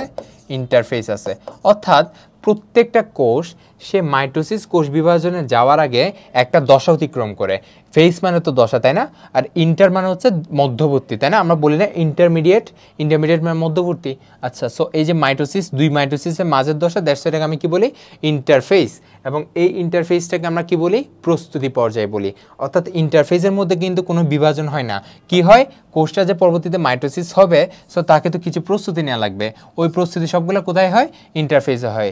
যেমন এই ইন্টারফেসকে হচ্ছে আমরা যদি একটু বিভাজন করি, এটা তোমাদের বই হয়তো বা জিনিসটা সুন্দর করে ওভাবে দেয়া নাই, জাস্ট আমি তোমাকে কিছু বলি, ঠিক আছে? তুমি চাইলে লিখে নিতে পারো। এই ভাইয়া ইন্টারফেসটাকে তিনটা দশায় ভাগ করা হয়। ইন্টারফেসটাকে তিনটা দশায় ভাগ করা, একটা হচ্ছে G1, একটা হচ্ছে S, আর একটা হচ্ছে G2, এই তিনটা দশা, ঠিক আছে? তাহলে S দশা, G1 দশা, G1S, G2 দশা, এটা সিরিয়ালে হয়, ঠিক আছে? আর মজার বিষয় হচ্ছে, তুমি হয়তো আমি যদি তোমাকে জিজ্ঞাসা করি, ভাই তাহলে ইন্টারফেসের টাইম বেশি লাগবে নাকি মাইটোসিসের টাইম বেশি লাগবে, দেখি বলো তো? মানে যে কোর্স যে প্রস্তুতি নেবে ওইটাতে টাইম বেশি ওয়েস্ট হবে নাকি মাইটোসিসে টাইম বেশি খরচ হবে, কোনটা আমাকে বলো, একটু ভেবেচিন্তে বলো। আমি যে তোমাকে এই যে বললাম না, অনেক দিন প্রিপারেশন নিয়ে যে লাস্ট একটা রেস দিলাম, তারপর আমি জিতে গেলাম, তার মানে কি? অবশ্যই আমি যে প্রস্তুতি নিচ্ছি আমার তো টাইম বেশি লাগবে। কোষের ক্ষেত্রেও সেম। কোষের ক্ষেত্রে ইন্টারফেসের মধ্যে 90% টাইম ওয়েস্ট হয় বা খরচ হয়, আর বাকি 10% খরচ হয় শুধুমাত্র মাইটোসিসের পিছনে। এটা মাথায় রাখবা, ঠিক আছে? অর্থাৎ প্রস্তুতি পর্যায়ে 90% সময় খরচ হয়, আর 10% খরচ হয় অ্যাকচুয়াল কাজটা করতে, ঠিক আছে? কারণ কাজটা তো খুব দ্রুত হয়ে যাচ্ছে। এই যে দৌড় দিচ্ছি মাত্র 6 সেকেন্ডের একটা দৌড়, এটার জন্য আমার অনেক দিন প্রিপারেশন নেওয়া লাগতেছে, তাই না? এখানেও সেম। তাহলে আমরা ইন্টারফেসটাকে 3টা দশায় ভাগ করি। একটা হচ্ছে গ্যাপ 1, জি মানে হচ্ছে গ্যাপ, গ্যাপ মানে তো জানি মাঝখানে যে গ্যাপ ওইটাকে মিন করতেছে, জি1 দশা, এস দশা, জি2 দশা। তাহলে এখন প্রত্যেকটা দশায় কিন্তু আমি আলাদা আলাদা করে বলতেছি না কোন দশায় কী কী কাজ হয়, তাই না? এগুলো আমি বলতেছি না, বাট আমি জাস্ট তোমাকে বলে রাখি প্রত্যেকটা দশায় হচ্ছে কি কোষগুলা কি হয় নিজেদেরকে প্রস্তুতি নেয় যাতে তারা পরবর্তীতে মাইটোসিসের জন্য প্রস্তুত থাকে বা মাইটোসিসে ঢুকতে পারে। সো এই জীবনের মধ্যে সাপোজ ধরো কিছু কোষ বা সব কোষ কি সেম না, কিছু কোষের মধ্যে ঝামেলা আছে, কিছু কোষ একটু অনুন্নত, কিছু কোষের মধ্যে ধরো বিষাক্ত পদার্থ ঢুকানো আছে, ওই কোষগুলো কি পরিপূর্ণভাবে বিভাজন হতে পারবে? পারবে না। সো এই যে গ্যাপ 1 বা গ্যাপ 2 এই দশাগুলো কি করে জানো, ওই কোষগুলোকে আলাদা করে ফেলে, মানে ওই কোষগুলোকে বলে ফেলে যে তোমরা অযোগ্য, তোমরা বিভাজন হতে পারবে না। তার মানে কোষ একটা বিভাজনে যাওয়ার আগে ইন্টারফেসই ঠিক করে দেয় যে কোষটা বিভাজনে যাবে কি যাবে না। বুঝতে পারছি? যাবে কি যাবে না এটাকে ডিফাইন করে দেয়, ইন্টারফেসে ডিফাইন করে দেয়। এবং এখানে ভাইয়া তাহলে এগুলো তো কাজ মোটামুটি বুঝতে পারছি, আরও অনেক কিছু কাজ করে ওরা, এটা এখন তোমার লাগবে না। যেমন কোষ বিভাজন হওয়ার জন্য কিন্তু অনেক কাহিনী আছে, কোষ বিভাজন হওয়ার জন্য কিন্তু আমাদের অনেকগুলো শক্তি দরকার হয়, তাই না? একটা যে কোষ বিভাজন হবে, বিভাজনটাকে এটা একটা কাজ না, এটা কোষের জন্য একটা বিরাট একটা কাজ না? সো কাজের জন্য আমার কি লাগবে? অবশ্যই কোষকে কি দিতে হবে? শক্তি দিতে হবে। শক্তি মানে কি আমরা জানি কি এটিপি দেয়া, তাই না? কোষের ক্ষেত্রে তো যত শক্তি মানে কি এটিপি প্রোভাইড করা। তাহলে এই যে এটিপি প্রোভাইড করার ইস্যু, এটাও কে করবে? ইন্টারফেস দশায় করবে। বুঝতে পারছি? আচ্ছা, তাহলে এস দশাটা কি? এস মানে হচ্ছে সিনথেসিস। এস মানে কি ভাইয়া? এস মানে হচ্ছে সিনথেসিস। সিনথেসিস মানে তো কি আমরা সবাই জানি সংশ্লেষণ, তাই না? সংশ্লেষণ, কোনো কিছু তৈরি করা। কি তৈরি করে? ডিএনএ রেপ্লিকেশন হয়। অর্থাৎ এস দশায়, অর্থাৎ একটা কোষ বিভাজন প্রক্রিয়া ঢোকার আগেই তো ওই ডিএনএটাকে কি করে ফেলতে হবে? অনুলিপন করে ফেলতে হবে, তাই না? অনুলিপন করে দুই দিকে দুইটা ঢুকাই দিতে হবে, এটাই তো কাজ, তাই না? সো এই কাজটা কোথায় হবে? আমাদের ইন্টারফেস দশায় হয়ে যাবে। বুঝতে পারছি? তাহলে পুরো জিনিসটা আমি তোমাকে খুব বড় করে সুন্দর করে বুঝাই দিচ্ছি, এটা চাইলে তোমরা লিখে রাখতে পারো। তোমরা যে পরীক্ষাগুলো একটু উল্লেখ করো তোমাদের নাম্বারের পরিমাণ অনেক বেড়ে যাবে। তাহলে ভাই আমরা ফার্স্টে কি করব? মাইটোসিসে নিউক্লিয়াসের বিভাজন করব, তারপর কি করব? সাইটোপ্লাজমে। সাইটোপ্লাজমের বিভাজন এটা কোনো বিষয়ই না, ঠিক আছে? এটা জাস্ট দুইটা পানিগুলো আলাদা করে দিলে হয়ে যাচ্ছে, তাই না? মেন কাজ হচ্ছে নিউক্লিয়াসের বিভাজন, কারণ নিউক্লিয়াসের মধ্যে তো বহুত কিছু আছে, ক্রোমাটিন জালিকা আছে, তাই না? বা ক্রোমোজোম আছে, এটাকে বিভাজন করে সবচেয়ে টাফের কাজ, তাই না? তাইলে বিজ্ঞানীরা এই যে তোমার মাইটোসিসের মধ্যে যে নিউক্লিয়াসের বিভাজন বা ক্যারিওকাইনোসিস, এই ক্যারিওকাইনেসিসটাকে 5টা উপধাপে আলাদা করছে, মানে সহজ করার জন্য 5টা ধাপে তারা কি করছে? মাইটোসিসকে আলাদা করছে। এখন প্রত্যেকটা নিয়ে পড়বো। তাহলে ধাপগুলো কি বা পর্যায়গুলো কি কি দেখো। ফার্স্ট হচ্ছে প্রোফেস, তারপর প্রো মেটাফেস মুখস্থ করতে হবে, তারপর মেটা, তারপর অ্যানা, তারপর ফাইনালি টেলো। তাহলে কি কি ধাপ? প্রো, তারপর প্রোমেটা, তারপর মেটা, তারপর অ্যানা, তারপর কি টেলোফেস। ঠিক আছে? এই ধাপগুলো তো আমরা মুখস্থ করছি। তাহলে 5টা ধাপ আছে। এখন প্রত্যেকটা ধাপ আমরা আলাদা আলাদা করে পড়ি এবং তোমার পরীক্ষায় এটাই আসবে। এই যে 5টা ধাপগুলো আছে না, এগুলো নিয়ে তোমার পরীক্ষায় যা দেওয়ার দিবে, তোমাকে চিত্র দিয়ে দিবে, চিত্র দিয়ে বলবে উপরে নিচে কোন ধাপটি নিয়ে আলোচনা করা হয়েছে, মাইটোসিসের কোন ধাপটি নিয়ে আলোচনা করা হয়েছে সে সম্পর্কে বিস্তারিত বলো, এরকম বলে দিবে। ঠিক আছে? সো এই জিনিসগুলো আমার একদম ভালো করে পড়তে হবে। তাহলে ফার্স্টে আসি প্রোফেজ।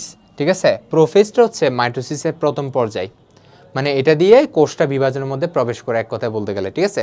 অর্থাৎ এটাতে কি হবে? নিউক্লিয়াস যে বিভাজন হবে এই জন্য নিউক্লিয়াসে কিছু চেঞ্জ আসবে। কি আসবে? নিউক্লিয়াসটা আকারে বড় হবে। স্বাভাবিক, কোনো একটা জিনিসকে আমি যখন 2 ভাগ করবো তখন এটার আকার একটু বড় হইতে হবে না? আকারে বড় হবে এবং ক্রোমোজোমগুলো দৃশ্যমান হবে। মানে নর্মালি আমরা যখন তোমার মনে আছে যে তোমার যখন সেকেন্ড চ্যাপ্টার পড়াচ্ছিলাম, ওই যে ক্রোমোজোম যখন পড়াচ্ছিলাম, নর্মালি কিন্তু কোষের মধ্যে নিউক্লিয়াসের মধ্যে তোমার কীরকম থাকে? এইরকম করে করে জালিকা থাকে না? জালিকা থাকে না? এবং এদিকে একটা ছোট করে নিউক্লিওলাস থাকে, তাই না? এদিকে একটা ছোট করে নিউক্লিওলাস থাকে, তাই না? আচ্ছা, তাহলে এই যে ভাই জালিকাগুলা, এগুলাকে কি বলি? এগুলাকে কিন্তু ক্রোমোজোম বলি না, এগুলাকে বলি আমরা ক্রোমাটিন জালিকা। কি বলি? ক্রোমাটিন জালিকা। ওই জালিকাগুলা নর্মালি ক্রোমাটিন জালিকায় থাকে, কিন্তু যেই মুহূর্তে তারা বিভাজনে ঢুকে, মানে যেই মুহূর্তে তারা ইন্টারফেস অতিক্রম করে মাইটোসিসে প্রবেশ করে, তখনই তারা কি হয়ে যায়? এরকম জালিকাগুলা তোমার একটু জালিকাগুলা খুলে যায়। ঠিক আছে? এরকম করে ধরো খুলে খুলে খুলে খুলে যায়, তখন তাকে আমরা কি বলবো?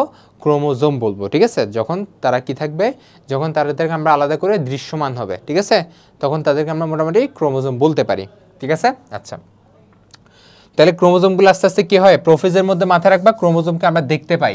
আচ্ছা, কোন একটা জিনিসকে দেখতে পাওয়ার জন্য আমার কি হইতে হবে, জিনিসটা যদি সাপোজ একটা লম্বা জিনিস, লম্বা সরু জিনিসটাকে আমি যতটুকু দেখতে পারবো, এটাকে আমি বেশি দেখতে পারবো, নাকি এই লম্বা জিনিসটাই যদি সংকুচিত হওয়া মানে কি, খাটো এবং মোটা হয়ে গেছে, তাই না?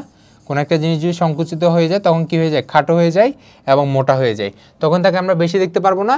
এটা মেইনলি এখানে হয়। তাহলে প্রোফেজের মধ্যে কি হয়, ক্রোমোজোমগুলা আস্তে আস্তে সংকুচিত হয়ে মোটা হবে এবং খাটো হইতে শুরু করে আর কি, ঠিক আছে? প্রোফেজে এটা হয়, যার কারণে আমি ক্রোমোজোমটাকে দৃষ্টিমান হয়, অর্থাৎ ক্রোমোজোমকে আমরা দেখতে পাই, ঠিক আছে? অর্থাৎ মাইক্রোস্কোপের নিচে আমরা তখন ক্রোমোজোমটাকে দেখতে পাই, ঠিক আছে? আচ্ছা, ক্রোমোজোমের এই পূর্ব কারণ হিসেবে পানি বিয়োজনকে বিবেচনা করা হইতো, বাট আধুনিক গবেষণায় দেখা গেছে ব্যাপারটি পানির সাথে সম্পর্কহীন অত্যন্ত একটা জটিল প্রক্রিয়া। সো এই জিনিসটা নিয়ে অ্যাকচুয়ালি তোমার এখন বোঝার দরকার নাই, এটা যখন তুমি ইন্টারমিডিয়েট উঠবা এটা বিস্তারিত একটা ধারণা পাবা। তা আমি তোমাকে জিনিসটা বলে ফেলি, তোমাদের প্রাথমিকভাবে ধারণা করা হয়, সাপোজ তুমি একটা জিনিস চিন্তা করো, কোন একটা জিনিস থেকে যদি আমি ধরে একটা জিনিস ফুলে আছে, মানে জলীয়ভাবে জলীয় বাষ্প তার মধ্যে ঢুকে জিনিসটা ফুলে আছে, তাহলে আমি কি করলাম, তার মধ্যে যদি আমি পানিটা হ্রাস করে দিই, অর্থাৎ তার থেকে যদি আমি পানিটা শুষে নেই, ঠিক আছে, পানিটা শুষে নেই, তাহলে জিনিসটা আমার কাছে ভিজিবল হবে না, বেশি ভিজিবল হবে না? এটাই বেসিক্যালি আমার প্রোফেজে হয়, ঠিক আছে? প্রোফেজে তাহলে কি হয়, ক্রোমোজোম থেকে পানিগুলো সংকুচন হয়, প্রাণীগুলো হ্রাস হয়, যার কারণে ক্রোমোজোমটা সংকুচন হয়, সংকুচন হওয়ার ফলে ক্রোমোজোমটা আমরা দৃষ্টিগোচর হয়। এটা আপাতত বুঝে নাও, ঠিক আছে? বাট এটা অ্যাকচুয়ালি পুরোপুরি এটা ট্রু না, জাস্ট তুমি একটু বুঝলে তোমার জন্য এনাফ, ঠিক আছে?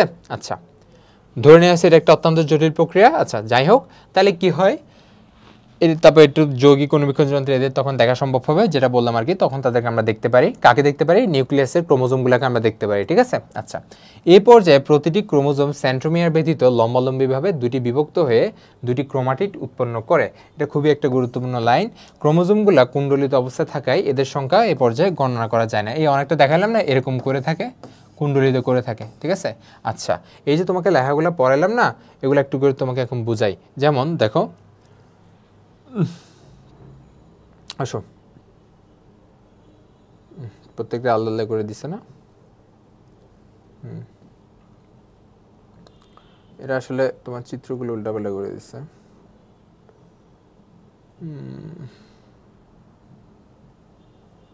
আচ্ছা আচ্ছা, এই যে এটাই, আসো। তাহলে তোমাকে আমি কি বলছি, প্রোফেজ নিয়ে মোটামুটি বলে ফেলছি, এবং আমি কি বলছি, একদম লাস্টে একটা লাইন বলছি, এই পর্যায়ে তোমার কি প্রত্যেকটা ক্রোমোজোম সেন্ট্রোমিয়ার ব্যতীত লম্বালম্বিভাবে দুটি ভাগে ডিভাইডেড হয়ে যায়, ঠিক আছে? কিন্তু ডিভাইডেড হওয়ার পরও যেহেতু তারা কুণ্ডলিতে থাকে, সো তাদের আমি সংখ্যা গণনা করতে পারি না, সংখ্যা আমি পরবর্তীতে গিয়ে গণনা করতে পারবো, মেটাফেজে গিয়ে পুরোপুরি গণনা করতে পারবো, ঠিক আছে? আচ্ছা, তাহলে এই যে তোমার ক্রোমোজোমগুলো, এই যে তোমার প্রোফেজটা অ্যাকচুয়ালি কি একটু দেখি, এই যে তোমার এটা হচ্ছে নর্মালি উদ্ভিদ কোষের অবস্থা, যেখানে হচ্ছে তোমার ক্রোমোজোমগুলো এই যে ক্রোমাটিন জালিকা হিসেবে থাকতেছে, অনেকগুলো জালিকা, তাই না? যখন তারা প্রোফেজের মধ্যে ঢুকতেছে, তখন ভাই আমরা একটা জিনিস লক্ষ্য করতেছি, তাদের যে এই যে দেখতেছো, তাদের এই যে মাঝখানে কালো যেটা দেখতেছো, তোমরা চাইলে বই দেখতে পারো, এটা হচ্ছে মেইনলি কি জানো, এটা হচ্ছে সেন্ট্রোমিয়ার। আমি যখন তোমাদের ক্রোমোজোম পড়াইছি তখন সম্ভবত জিনিসটা খুব ভালো করে পড়াইছি, তাই না? অর্থাৎ একটা ক্রোমোজোমের মধ্যে কি থাকে, মাঝখানে সেন্ট্রোমিয়ার থাকে, দুই দিকে দুইটা বাহু থাকে, এই যে বাহু, ঠিক আছে? তাহলে আমরা মোটামুটি দেখতেছি কি প্রোফেজের মধ্যে কি হচ্ছে, এই যে দেখো, এটা একটু পরিপূর্ণ হয়ে এরকম হয়েছে, ঠিক আছে? অর্থাৎ শেষ অবস্থা আর কি, এই যে দেখো শেষ অবস্থা মনে লেখা আছে, এই যে দেখো শেষ অবস্থা, অর্থাৎ প্রোফেজের শেষে কি হয়, মানে প্রোফেজের শেষ হওয়ার আগে আগে এই জিনিসটা এভাবে কনভার্ট হয়। কি হয় দেখো, একটা সেন্ট্রোমিয়ার থাকে মাঝখানে, তারপর দুই দিকে দুইটা কি থাকে, ক্রোমাটিড থাকে, ঠিক আছে? আমি যদি এটাকে একটু জুম করে দেখাই, অ্যাকচুয়ালি কীরকম দেখা যায় জানো, কিন্তু জিনিসটাকে আমি গুনতে পারি না, কেন? কারণ তার অনেক কুণ্ডলিত থাকে। তাহলে এই পর্যায়ের শেষে কি হয়, আমি যদি তোমার পড়াটা দিয়ে দেখাই, প্রত্যেকটা ক্রোমোজোম সেন্ট্রোমিয়ার ব্যতীত লম্বালম্বিভাবে দুই ভাগে বিভক্ত হয়ে দুটি ক্রোমাটিড উৎপন্ন করে। জাস্ট চিত্রটা দেখায়, মাঝখানে এটা হচ্ছে সেন্ট্রোমিয়ার, ঠিক আছে? মাঝখানে এটা হচ্ছে সেন্ট্রোমিয়ার, আর এরকম করে হচ্ছে তোমার কি থাকে, একটা ক্রোমাটিড, এদিকে আরেকটা ক্রোমাটিড, বুঝতে পারছি? এরকম করে অনেকগুলো থাকে, এই যে দেখো অনেকগুলা, ঠিক আছে? এই যে ছোট ছোট অনেকগুলা, বইও দেখতে পারো। তাহলে বুঝতে পারছি, তাহলে সেন্ট্রোমিয়ার ব্যতীত মানে কি জানো, সেন্ট্রোমিয়ারটা এখানেও বিভাজিত হয় না এখনো, ঠিক আছে? এই যে মাঝখানে যেটা আছে না সেন্ট্রোমিয়ার, এই সেন্ট্রোমিয়ার, আচ্ছা তোমাকে আমি একটা জিনিস বুঝাই, দেখো তুমি একটা জিনিস নর্মাল জিনিস চিন্তা করো, তাহলে সেন্ট্রোমিয়ারটার জায়গায় দুইজন একসাথে লাগানো আছে, বাকি সব দিকে দুইজন আলাদা, এই যে দেখো একটা বাহু দুইটা বাহু, ঠিক আছে? এই যে একটা বাহু দুইটা বাহু, মানে দুইটা ক্রোমাটিড বলতেছে আর কি। তাহলে তুমি একটা জিনিস স্বাভাবিকভাবে ভাবো তো, আমার যদি নিউক্লিয়াসকে বিভাজন করা লাগে, দ্যাট মিনস কি ক্রোমোজোম বিভাজন করা লাগবে, তাই না? এটাই তো আমার মাইটোসিসের উদ্দেশ্য, তাই না? এবং কি বিভাজনটা কি হইতে হবে, অবভিয়াসলি দুই দিকে সমানভাবে হইতে হবে, যেহেতু এটা কি একটা সমীকরণিক বিভাজন। সো আমার উদ্দেশ্য কি, মাঝখানে আমি দুইটা ভাগ করব, আমি চিত্র আঁকাটা হয়তো হয় না, মাঝখানে আমি কী দেবো দুইটা ভাগ করব, অর্থাৎ দুইটা ভাগ করা মানে কি মাঝখানে যে সেন্ট্রোমিয়ারটা আছে এটা দুই ভাগে ভাগ হয়ে যাবে। মাঝখানে যদি সেন্ট্রোমিয়ারটা দুই ভাগে ভাগ হয়ে যায়, অর্থাৎ সেন্ট্রোমিয়ারগুলো যদি আলাদা হয়ে যায় তাহলে কি দুই দিকে দুইটা ক্রোমাটিড কি আলাদা হয়ে যাবে না? বুঝতে পারছি? সো দুই দিকে দুইটা ক্রোমাটিড আলাদা হওয়া মানে কি ক্রোমোজোম দুই ভাগে ভাগ হয়ে যাওয়া। এখন এরকম দুই ভাগে ভাগ হয়ে দুইটা নিউক্লিয়াস অর্থাৎ দুইটা কোষের মধ্যে প্রবেশ করে, দুইটা কোষের মধ্যে প্রবেশ করে দুইটা আলাদা কোষ তৈরি করে, ওইটাই হচ্ছে আমাদের মাইটোসিস দশা। এটা আমরা সিরিয়াল এগুলো করবো আর কি, ঠিক আছে? তাহলে প্রথম পর্যায়ে কিন্তু কি হয় না, সেন্ট্রোমিয়ার বিভক্ত হয় না, এটা কিন্তু দ্বিতীয় পর্যায়ে বিভক্ত হয় না। তাহলে আমরা প্রথম পর্যায়েটা বুঝতে পারছি না? এই যে দেখো প্রাণী কোষের ক্ষেত্রে এই যে দেখছো, এই যে মাঝখানে একটা সেন্ট্রোমিয়ার থাকবে, এদিকে দুইটা বাহু আছে, এভাবে করে কুণ্ডলিত থাকবে, ঠিক আছে ভাইয়া? তাহলে আমরা চিত্রগুলো বুঝতে হবে, কারণ চিত্রে পরীক্ষায় আসবে, তোমাকে পরীক্ষার চিত্র দিবে, সেটা দেখে তোমার বুঝতে হবে যে অ্যাকচুয়ালি এটা কোন দশাকে মিন করতেছে, কোন পর্যায়ে আমাকে বোঝাচ্ছে। তাহলে এখন আসি আমরা আমাদের সেকেন্ড দশা অর্থাৎ প্রোমেটাফেজ। প্রোমেটাফেজ, প্রো মানে কি আদি, মানে মেটাফেজের ঢুকার আগের দশার নাম কি প্রোমেটাফেজ, স্বাভাবিক। আচ্ছা, তাহলে এই পর্যায়ে একেবারে প্রথম দিকে উদ্ভিদ কোষে, এই পর্যায়ে কিন্তু খুবই গুরুত্বপূর্ণ, কারণ এই পর্যায়ে তোমার উদ্ভিদ কোষের মধ্যে কিছু তন্তুময় প্রোটিনের সমন্বয়ে, কিছু তন্তুময় প্রোটিন তো আমরা জানি, ওই যে ফাইবার পড়ছিলাম মনে আছে না, ওই ফাইবার টাইপের সমন্বয়ে দুই মেরু বিশিষ্ট স্পিন্ডল যন্ত্রের সৃষ্টি হয়। স্পিন্ডল যন্ত্রের ইংলিশ কি? Spindle apparatus. অ্যাপারেটাস মানে তো যন্ত্র মেন করে আমরা জানি, তাই না? আচ্ছা, তাহলে স্পিন্ডল যন্ত্রের সৃষ্টি করে, এটা হচ্ছে একটা বিশেষ বৈশিষ্ট্য যেটা প্রোমেটাফেজে দেখা যায়। জিনিসটা কি? জিনিসটা হচ্ছে একটা তন্তুময় প্রোটিন। আমি যে তোমাকে চিত্র দেখাই তাহলে তোমরা বুঝতে পারবা। এই যেটা হচ্ছে উদ্ভিদ কোষ, এটা কি প্রোমেটাফেজ দশায় কি হচ্ছে, এই যে তোমার এটা একটা মেরু, এটা একটা মেরু, মেরু তো আমরা বুঝি, তাই না? এই মেরু থেকে এই মেরুতে সিরিয়ালি একটা কি তন্তুময় প্রোটিন দেখতেছে, এই যেগুলা, এই যেগুলা, এগুলো হচ্ছে তন্তুময় প্রোটিন, ঠিক আছে? এগুলোকে আমরা কি বলতেছি? স্পিন্ডল যন্ত্র বলতেছি, ঠিক আছে? যেটা এক মেরু থেকে অপর মেরু পর্যন্ত সুন্দর করে বিস্তৃত, ঠিক আছে? আচ্ছা, তাহলে স্পিন্ডল যন্ত্র কি বুঝতে পারছি। এখন সব কিছুতে একটা উদ্দেশ্য আছে, তাই না? এটার একটা খুব গুরুত্বপূর্ণ একটা উদ্দেশ্য আছে। তাহলে স্পিন্ডল যন্ত্রের দুই মেরুর মধ্যবর্তী স্থানকে কি বলি? ইকুয়েটর বা বিষুবীয় অঞ্চল। অর্থাৎ আমরা কি স্পিন্ডল যন্ত্রের দুই মেরু অঞ্চলকে আমরা কি বলি? এই যে তোমার মাঝখানে এই যে এই অঞ্চলটাকে আমরা কি বলবো?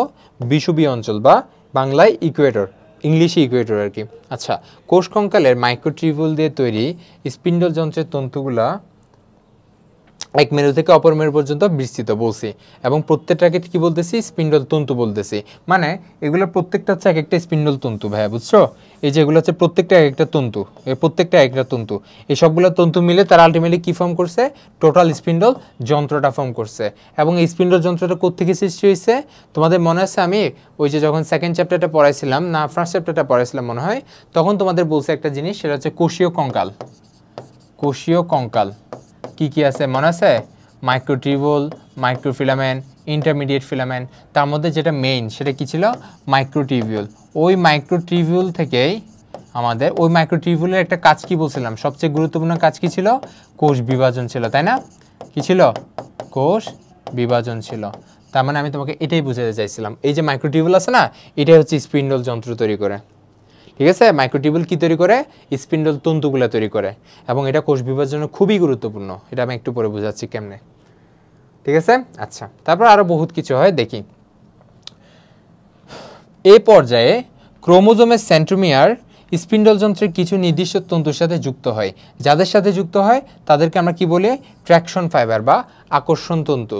ট্র্যাকশন ফাইবার বা আকর্ষণ তন্তু, এটা বুঝাচ্ছি। আচ্ছা, ক্রোমোজোমের সাথে এই তন্তুগুলো সংযুক্ত বলে এদের ক্রোমোজোমাল তন্তু বলা হয়। তাহলে আরেকটা নাম কি আছে? ক্রোমোজোমাল তন্তু। ক্রোমোজোমের এই সময়ে বিষুবীয় অঞ্চলে বিন্যস্ত হতে থাকে, এবং এর মাধ্যমে আমার কি হয়? মোটামুটি আমাদের প্রোমেটাফেজ দশা শেষ হয়। আরও কিছু হয়, ওই যে আমরা কি বললাম না, কোষ বিভাজনের মধ্যে কি হয়? নিউক্লিওলাস এবং নিউক্লিয়ার যে আবরণ, এগুলো কিন্তু কি হবে? বিনষ্ট হয়ে যাবে বা অদৃশ্য হয়ে যাবে বা কি ভেঙে যাবে, তাই না? আচ্ছা, তো এই দশাগুলো শুরু হয় কোথায়? প্রোফেজে হয় না? প্রোফেজে হয় না, প্রোমেটাফেজে জিনিসটা বিলুপ্তি ঘটা শুরু হয়, ঠিক আছে?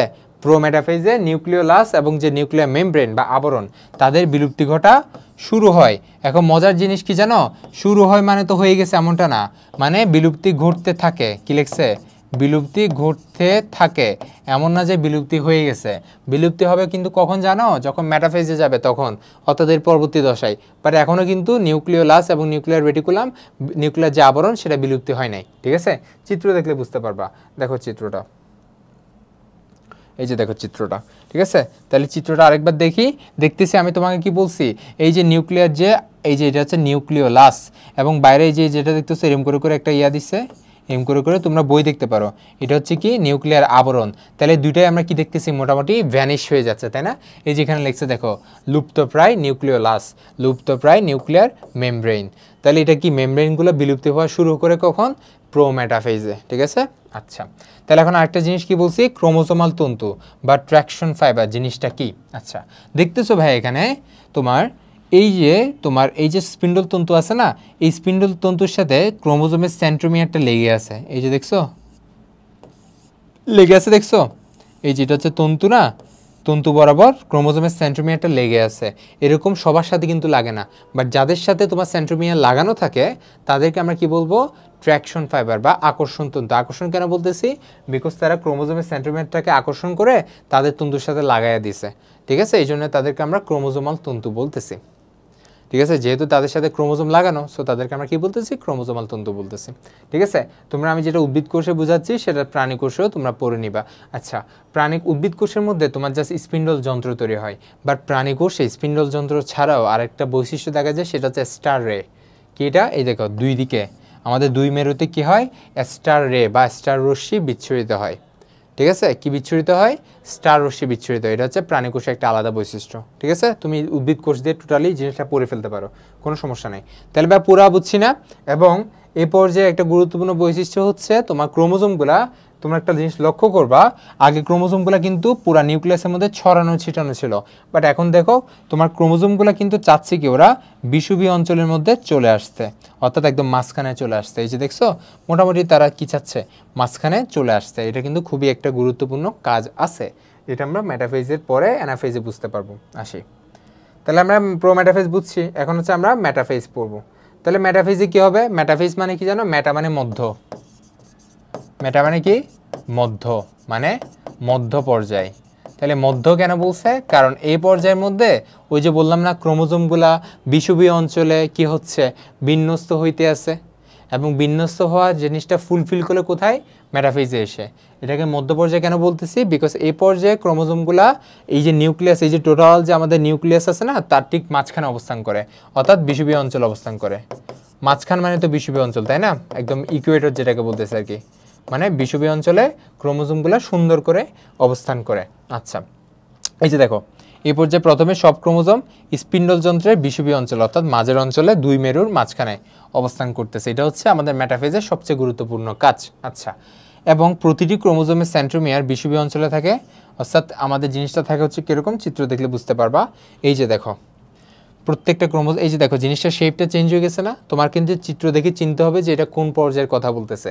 তাহলে দেখো তোমার স্পিন্ডল যন্ত্রগুলো কিন্তু আছে, স্পিন্ডল যন্ত্রগুলো কিন্তু আছে, বাট তাদের কনফিগারেশন একটু চেঞ্জ হয়ে গেছে। এবং আমরা দেখতেছি সবগুলা ক্রোমোজোম কোথায় অবস্থান করতেছে? বিষুবীয় অঞ্চলে অবস্থান করতেছে, একদম মাঝখানে। এবং আমরা আরেকটা জিনিস দেখতেছি, স্পিন্ডল তন্তুর সাথে কী লেগে আছে? সেন্ট্রোমিয়ার লাগানো আছে, তাই না? সেন্ট্রোমিয়ার লাগানো আছে। এবং তাদের যে বাহুগুলো আছে, অর্থাৎ ক্রোমোজোমের যে ক্রোমাটিডগুলো আছে সেগুলো, এটা প্রাণীকোষ দেখলে সুন্দর করে বুঝতে পারবা। দেখো স্পিন্ডল জন্তুর সাথে আমাদের কি মেইনলি কি লাগানো আছে? মাঝখানে সেন্ট্রোমিয়ারটা। আর এই যে তোমার বাহুগুলা, অর্থাৎ ক্রোমাটিডগুলা, এগুলো দুইটা কি মেরুমুখী হয়ে আছে। মেরুমুখী মানে তো আমরা জানি, এই যে মেরুমুখী, এগুলো হচ্ছে মেরুমুখী। উপরেরটা হচ্ছে উপরের মেরুমুখী, নিচেরটা হচ্ছে নিচের মেরুমুখী, ঠিক আছে? আমার কথা বোঝার ট্রাই করো, কারণ পরবর্তীতে একটা বিশাল কাহিনী হবে, যেটাই মিললে আমাদের মাইটোসিসের একদম বলতে গেলে প্রধান একটা পর্যায়ে আর কি, ঠিক আছে? তাহলে কি হয়েছে? মাঝখানে বিন্যস্ত হয়েছে, সেন্ট্রোমিয়ারের সাথে স্পিন্ডল তন্তু লাগানো, এবং ক্রোমোজোমের বাহুগুলা মেরুমুখী হয়ে আছে, তাই না? মোটামুটি একটুকে আমার কি হয়, তোমার মানে আমাদের মেটাফেজ দশা একটুকে শেষ হয়ে যায়। এবং মেটাফেজ দশায় একটা খুব গুরুত্বপূর্ণ জিনিস, সেটা হচ্ছে আমাদের মেটাফেজ দশায় আমরা ক্রোমোজোম সংখ্যা গুনতে পারি।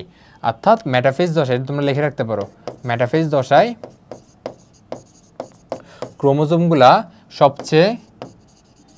ক্রোমোজোমগুলা এই দশার মধ্যে সবচেয়ে খাটো থাকে, সবচেয়ে খাটো এবং মোটা থাকে। কোন দশায়?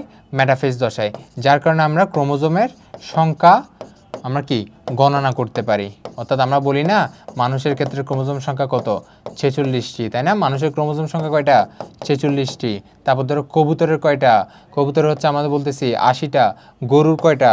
60টা, তাই না? এরকম যে প্রত্যেকটা প্রাণীর যে ক্রোমোজোম সংখ্যা বলতেছি, এগুলো মিললেই আমরা এই দশায় গুনতে পারি। বুঝতে পারছি? আচ্ছা, এই যে দেখো এটা বলছে ক্রোমোজোমগুলো এই পর্যায়ে সর্বাধিক মোটা এবং খাটো হয়। প্রতিটি ক্রোমোজোমের ক্রোমাটিড দুটি পরস্পর থেকে বিচ্ছিন্ন হতে থাকে। এই পর্যায়ে শেষের দিকে সেন্ট্রোমিয়ারের বিভাজন শুরু হয়। এবং এই যে বললাম না মেটাফেজে কি হয়, নিউক্লিয়ার মেমব্রেন এবং নিউক্লিওলাসের সম্পূর্ণ বিলুপ্তি ঘটে। ওই যে প্রোতে কি হচ্ছিল, প্রো মেটাফেজে বিলুপ্তি শুরু হয়েছে, তাই না? আচ্ছা, এবং এটাতে পরিপূর্ণভাবে বিলুপ্তি হয়ে গেছে। এবং এখানে কোনটা জিনিস শুরু হয়েছে, এখানে শুরু হয়েছে কি সেন্ট্রোমিয়ারের পরস্পর থেকে বিভাজন। এই যে দেখো সেন্ট্রোমিয়ার বিভাজন শুরু হয়েছে, তার মানে এখানে কি শুরু হয়েছে, এই যে তোমার মাঝখানে যে সেন্ট্রোমিয়ার দিয়ে দুই দিকে আলাদা আছে না, উপরে দেখো স্পিন্ডল তন্তুরা এখানে কি কাজ করতেছে জানো? স্পিন্ডল তন্তুটা হচ্ছে কি করতেছে জানো? এই যে তোমার মাঝখানে তো সেন্ট্রোমিয়ার দিয়ে আটকানো, উপরে দুইটা বাহু নিচে দুইটা বাহু, তাই না? উপরে একটা বাহু নিচে একটা বাহু আর কি, তাই না? ক্রোমাটিডের। সো ওরা করে কি স্পিন্ডল তন্তুটা জিনিসটাকে এভাবে করে টানে, দুই মেরুমুখী জিনিসটাকে টানে, এদিকে এভাবে টানে এদিকে এভাবে টানে। যার কারণে হয়টা কি মাঝখানে যে সেন্ট্রোমিয়ার দিয়ে জিনিসটা আলাদা করা আছে, ও চাচ্ছে না দুই দিকে মাঝখানে ভাগ হয়ে যাইতে, অর্থাৎ সেন্ট্রোমিয়ার চাচ্ছে না দুই ভাগে ভাগ হয়ে বিভাজন হয়ে যেতে। এবং এই যে বিভাজন হওয়ার জিনিসটা মেটাফেজে শুরু হয়। ঠিক আছে, বুঝতে পারছি?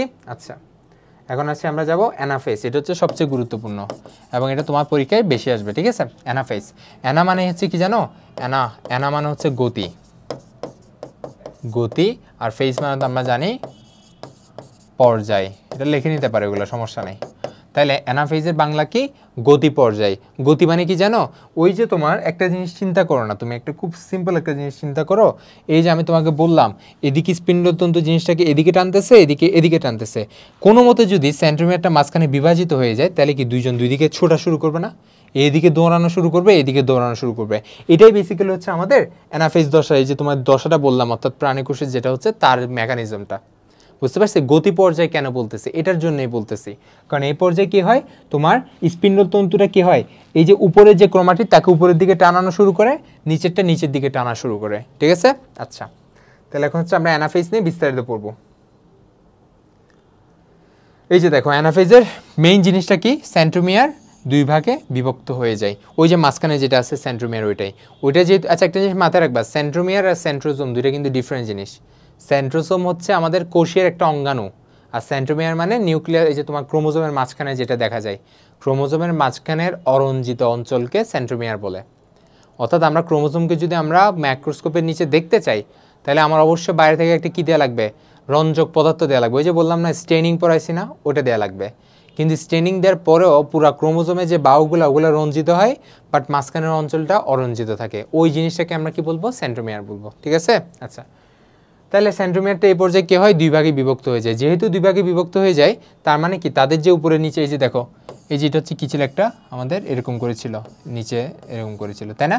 তাহলে মাঝখানে যদি এরকম বিভক্ত হয়ে যায়, তাহলে জিনিসটা এরকম করে ছোটা শুরু করবে না, এরকম দুইটা হয়ে যাবে না, এরকম দুইটা হয়ে যাবে না? এবং তারা কি হবে, যেহেতু তার স্পিন্ডলতন্তু দিয়ে এভাবে আটকানো, তাহলে এটা উপরের দিকে যাওয়া শুরু করবে, উপরের দিকে মুভমেন্ট করা শুরু করবে, এটা কি নিচের দিকে যাওয়া শুরু করবে, তাই না? এই জন্যে জিনিসটাকে আমরা কি বলতেছি, গতি পর্যায়। মানে তারা দৌড়ানো শুরু করে, কোনমুখী হয়ে, মেরুমুখী হয়ে, মানে যে যার মেরুর দিকে দৌড়ানো শুরু করে। তাহলে একটা জিনিস তুমি আমাকে বলো, আমরা কিন্তু অলরেডি জিনিসটা বুঝে গেছি মাইটোসিস কি। মাইটোসিসের মেইন কাহিনী কিন্তু এখানে হয়ে গেছে। কি বলছিলাম, এটা যেহেতু আমি তোমাকে কি পড়াচ্ছি, কেরিওকাইনেসিস পড়াচ্ছি কিংবা নিউক্লিয়াসের ডিভিশন পড়াচ্ছি, তার মানে কি তোমার নিউক্লিয়াস দুই ভাগে বিভক্ত হচ্ছে। এবং নিউক্লিয়াস দুই ভাগে বিভক্ত হচ্ছে মানে কি, অবশ্যই নিউক্লিয়াসের মধ্যে যে ক্রোমোজোমগুলো আছে ওগুলা কি দুই ভাগে বিভক্ত হচ্ছে। এবং এই জিনিসটা কোথায় হচ্ছে, এই যে অ্যানাফেজে হচ্ছে। এই যে অ্যানাফেজে কি হলো, এই দেখো এদিকে একটা ডিভিশন হয়ে এদিকে চলে আসতেছে, ওদিকে চলে গেছে, তাহলে কি আমরা কি একটা ক্রোমোজোম দুই ভাগে ভাগ হয়ে গেছে না? এটাই মেইন কাহিনী। ঠিক আছে? এবং এটা কোথায় হচ্ছে, অ্যানাফেজে হয়। দেখো পড়লে বুঝতে পারবো। ফলে ক্রোমাটিড দুইটা, এই যে ক্রোমাটিড দুইটা আলাদা হয়ে গেছে। এই অবস্থায় প্রতিটি ক্রোমাটিডকে অপত্য ক্রোমোজোম বলে। ওই যে বললাম না ডটার মানে কি, এটা হচ্ছে মাদার যেহেতু ডিভাইড হয়ে গেছে, সো যেগুলো তৈরি করছে এগুলোকে কি বলবো, ডটার বা অপত্য ক্রোমোজোম।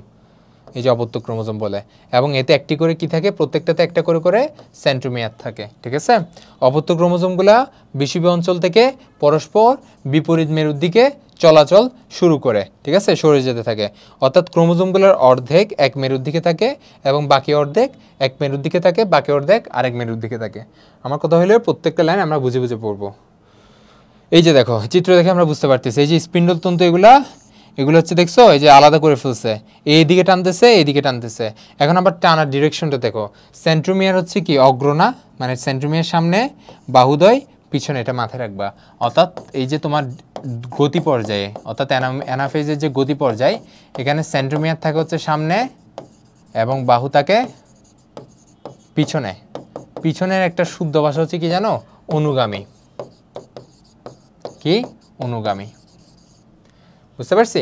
আচ্ছা, এবং এই জিনিসটাকে কিন্তু আমরা যদি একটু লক্ষ্য করি, এই যে তোমার এগুলার কি, এই যে এগুলাকে কিন্তু তোমার একটা ইংরেজির যে অ্যালফাবেট আছে না বা অক্ষর আছে না, বিভিন্ন রকম অক্ষরের মতো দেখা যায়।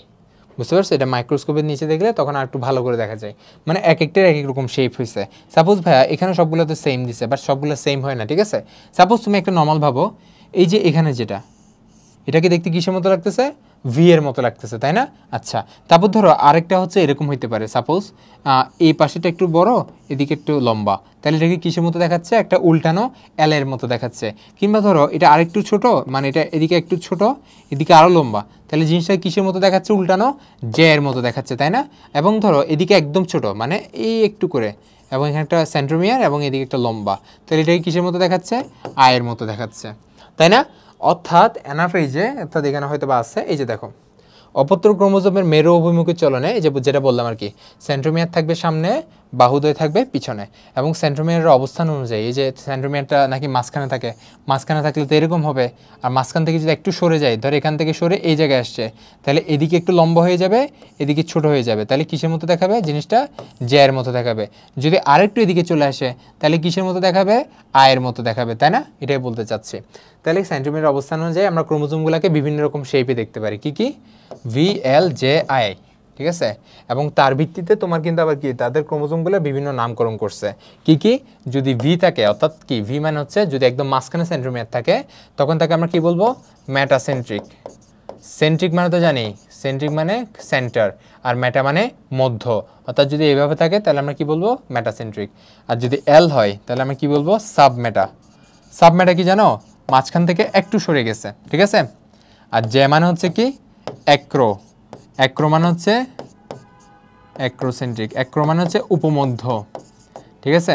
আচ্ছা, অ্যাক্রো মানে হচ্ছে উপপ্রান্ত, মানে একদম প্রান্তে সরে যায় না, বাট প্রান্ত থেকে একটু আগে, মানে এটা হচ্ছে মধ্য থেকে একটু পরে, আর এটা হচ্ছে একদম প্রান্ত থেকে একটু আগে। মানে বিষয়টা ধরো আমি যদি এরকম চিন্তা করি, এটা ধরো কোনো একটা রাস্তার মিডল পয়েন্ট, এখানে যদি সেন্ট্রোমিয়ারটা থাকে তাহলে আমি কি বলবো? মেটাসেন্ট্রিক। তার থেকে একটু যদি সরে যায় তাকে আমি কি বলবো? সাবমেটাসেন্ট্রিক। আর এটা তো আমরা জানি কি, এটা হচ্ছে ধরো প্রান্ত। যদি একদম প্রান্তে থাকে তাকে আমরা কি বলবো? ট্যালোসেন্ট্রিক, ঠিক আছে? কি বলবো? ট্যালোসেন্ট্রিক। আর যদি প্রান্ত থেকে একটু আগে থাকে তাহলে আমরা কি বলবো? অ্যাক্রোসেন্ট্রিক। এবং এই শেপ অনুযায়ী তাদেরকে বিভিন্ন রকম লাগে, যেমন এখানে হলে বি হবে, এখানে হলে এল হবে, এখানে জে হবে, এখানে আই হবে, ঠিক আছে? আচ্ছা, এবং অ্যানাফেজ পর্যায়ে শেষ হবে কিভাবে? যখন স্পিন্ডল তন্তুগুলো মোটামুটি তাদের প্রান্তের দিকে চলে গেছে, অর্থাৎ স্পিন্ডল তন্তুগুলো যখন মেরুমুখী হয়ে গেছে, অর্থাৎ প্রায় এখানে চলে আসছে, তখনই আমার অ্যানাফেজ দশা এখানে শেষ। এখানে শেষ মানে কি? মানে আমাদের মোটামুটি কাহিনী তো এখানে শেষ, তাই না? পরবর্তী এখন আমার কি করতে হবে? টেলোফেজ দশা শুরু হবে। টেলোফেজ মানে কি জানো? তোমার এই যে ওগুলো প্রান্তের দিকে চলে গেছে, এখন আমি যদি খুব সিম্পলি একটা কাজ করি, দেখো চিত্র দেখে বুঝতে পারবা, এই যে এদিকে চলে গেছিলো আর এদিকে চলে আসছিল না, এখন সবগুলোকে একসাথে নিয়ে আরেকটা নতুন কি করছে? তোমার কি নিউক্লিয়াস ফর্ম করে ফেলছে। অর্থাৎ এদিকে যেসব ক্রোমোজোম ছিল সবগুলোকে একসাথে নিয়ে আরেকটা নিউক্লিয়াস তৈরি করছে, এদিকে যেগুলো ছিল তাদেরকে নিয়ে আরেকটা নিউক্লিয়াস তৈরি করছে, এবং মাঝখানে যেগুলো স্পিন্ডল তন্তু ছিল ওগুলো কি? ওগুলা ভ্যানিশ হয়ে গেছে, তাই না? এবং আলটিমেটলি আমরা কি পেয়ে গেছি? দুইটা নিউক্লিয়াস পেয়ে গেছি। কয়টা থেকে? একটা থেকে। তার মানে আমি কি বলতেছি? এই যে ক্যারিওকাইনেসিস পড়াইছি বা নিউক্লিয়াসের বিভাজন পড়াইছি, বুঝতে পারছো কীভাবে বিভাজিত হয়ে গেছে? একটা টোটাল একটা বিস্তারিত একটা বড় একটা প্রসেস, এবং আলটিমেটলি আমরা দুইটা নিউক্লিয়াস পাইছি। তাহলে এই নিউক্লিয়াসে তাহলে টেলোফেজের মধ্যে কী কী হবে? যেহেতু আরেকটা নতুন নিউক্লিয়াস তৈরি হবে, তার মানে কি নিউক্লিয়াস যে আবরণ, এটা আবার কি হবে? আবার চলে আসবে না? ওই যে আবরণটা বিনষ্ট অথবা হয়ে গেছিলো, বিলুপ্ত হয়ে গেছিলো, এটা আবার আসবে না? তাহলে আসবে। এবং মাঝখানে যে নিউক্লিওলাস, এটা তো কী হয়ে গেছিলো? বিলুপ্ত হয়ে গেছিলো, এটা আবার আসবে, ঠিক আছে? এবং এই যে তোমার যে ক্রোমোজোমগুলোর মাঝখানে কি জমা হবে? পানি জমা হবে। ওই যে পানিগুলো হ্রাস পাচ্ছিল, যার কারণে কী হয়েছিল? ক্রোমোজোম সংকুচিত হচ্ছিল, ঠিক তার বিপরীত প্রসিজিওর হবে। অর্থাৎ মাথায় রাখবা, প্রোফেজটা হচ্ছে আমাদের টেলোফেজের ব্যস্তানুপাতিক। অর্থাৎ প্রোফেজে যেগুলো হয়েছে টেলোফেজে ঠিক তার বিপরীতগুলো হবে। প্রোফেজে পানি হ্রাস পাচ্ছিল, যার কারণে আমি ক্রোমোজোম দেখতে পাচ্ছিলাম, এবং টেলোফেজে কী হবে? পানি বৃদ্ধি পাবে, যার কারণে আমি আবার কি ক্রোমোজোমটাকে দৃষ্টিগোচর আর হবে না, অর্থাৎ ক্রোমোজোমটাকে আমি আর দেখতে পাবো না, ঠিক আছে?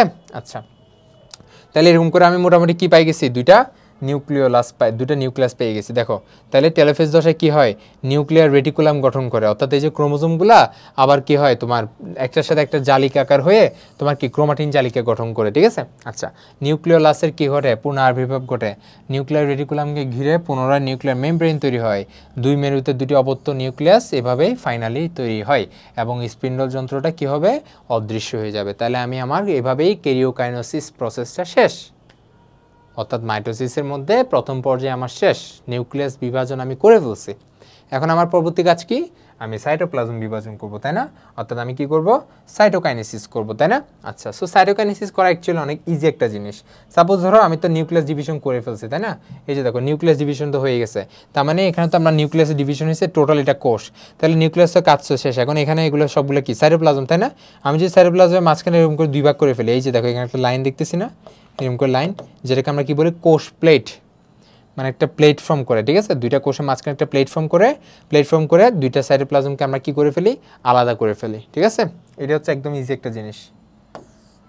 আচ্ছা, কিভাবে করে দেখো, দেখো এই যে কোষ প্লেটটা কি দিয়ে গঠিত হয়, ওই এন্ডোপ্লাজমিক রেটিকুলাম পড়াইছিলাম না, ওই এন্ডোপ্লাজমিক রেটিকুলামগুলা কি করে একটা কোষ প্লেট তৈরি করে, কিভাবে, এন্ডোপ্লাজমিক রেটিকুলামের যে ক্ষুদ্র ক্ষুদ্র অংশগুলো এগুলো একসাথে জমা হয় একটা এরকম করে প্লেটের মতো তৈরি করে, মানে একটা বিভাজক তৈরি করে আর কি। ওই বিভাজকটা কি করে, এই যে কোষ প্লেট, ওগুলা কি করে সাইটোপ্লাজম অঙ্গাণুগুলো কি করে সমবন্টন করে, অর্থাৎ সাইটোপ্লাজম অঙ্গাণুগুলা কিছু এদিকে যাবে কিছু এদিকে আসবে, অর্থাৎ তাদের একদম সেম ভাবে কি দুই দিকে যাওয়া লাগবে, ঠিক আছে। আচ্ছা, ফলে দুটি একদম ফাইনালি আমি কি পাচ্ছি, অপত্য কোষ পাচ্ছি, অর্থাৎ কোষ প্লেট দিয়ে তো আমি সাইটোপ্লাজম দুইটা দুই দিকে আলাদা করে ফেলছি, যাকে আমরা কি বলতেছি, সাইটোকাইনেসিস বলতেছি, তাই না, কি বলি, সাইটোকাইনেসিস, তাই না। আচ্ছা, তাহলে আমাদের ক্যারিওকাইনেসিসও শেষ, সাইটোকাইনেসিসও শেষ, তো আমি আলটিমেটলি কি পেয়েছি, দুইটা অপত্য কোষ পেয়ে গেছি, ঠিক আছে ভাইয়া। আচ্ছা, এবং স্পিন্ডল যন্ত্রগুলো কি হবে, অবশ্যই বিলুপ্ত হয়ে যাবে, তাই না, এবং বিলুপ্ত হয়ে এবং ফাইনালি আমি কি পাইছি, দুইটা কোষ দুই দিকে, এই যে দেখো ফাইনালি কি হবে, এই যে দেখো স্পিন্ডল যন্ত্রের বিষুবীয় অঞ্চল বরাবর, অর্থাৎ আমি বিষুবীয় অঞ্চল বলছিলাম না, দুইটা কোষের মাঝামাঝি ওই বরাবর কি হয় জানো, তোমার এইদিকে এই যে দেখো বিষুবীয় অঞ্চল বরাবর কোষ ঝিল্লিটি, অর্থাৎ কোষের বাইরে যে ঝিল্লিটা নিউক্লিয়ার যে এই যে প্লাজমা মেমব্রেনটা, সেটা কি করে ভিতরের দিকে ঢোকা শুরু করে, কোন বরাবর, স্পিন্ডল তন্তু বরাবর, এই যে এটা হচ্ছে এভাবে ঢোকা শুরু করবে, আর নিচের যেটা কোষ সেটা এভাবে ঢোকা শুরু করবে, কীভাবে, এইভাবে।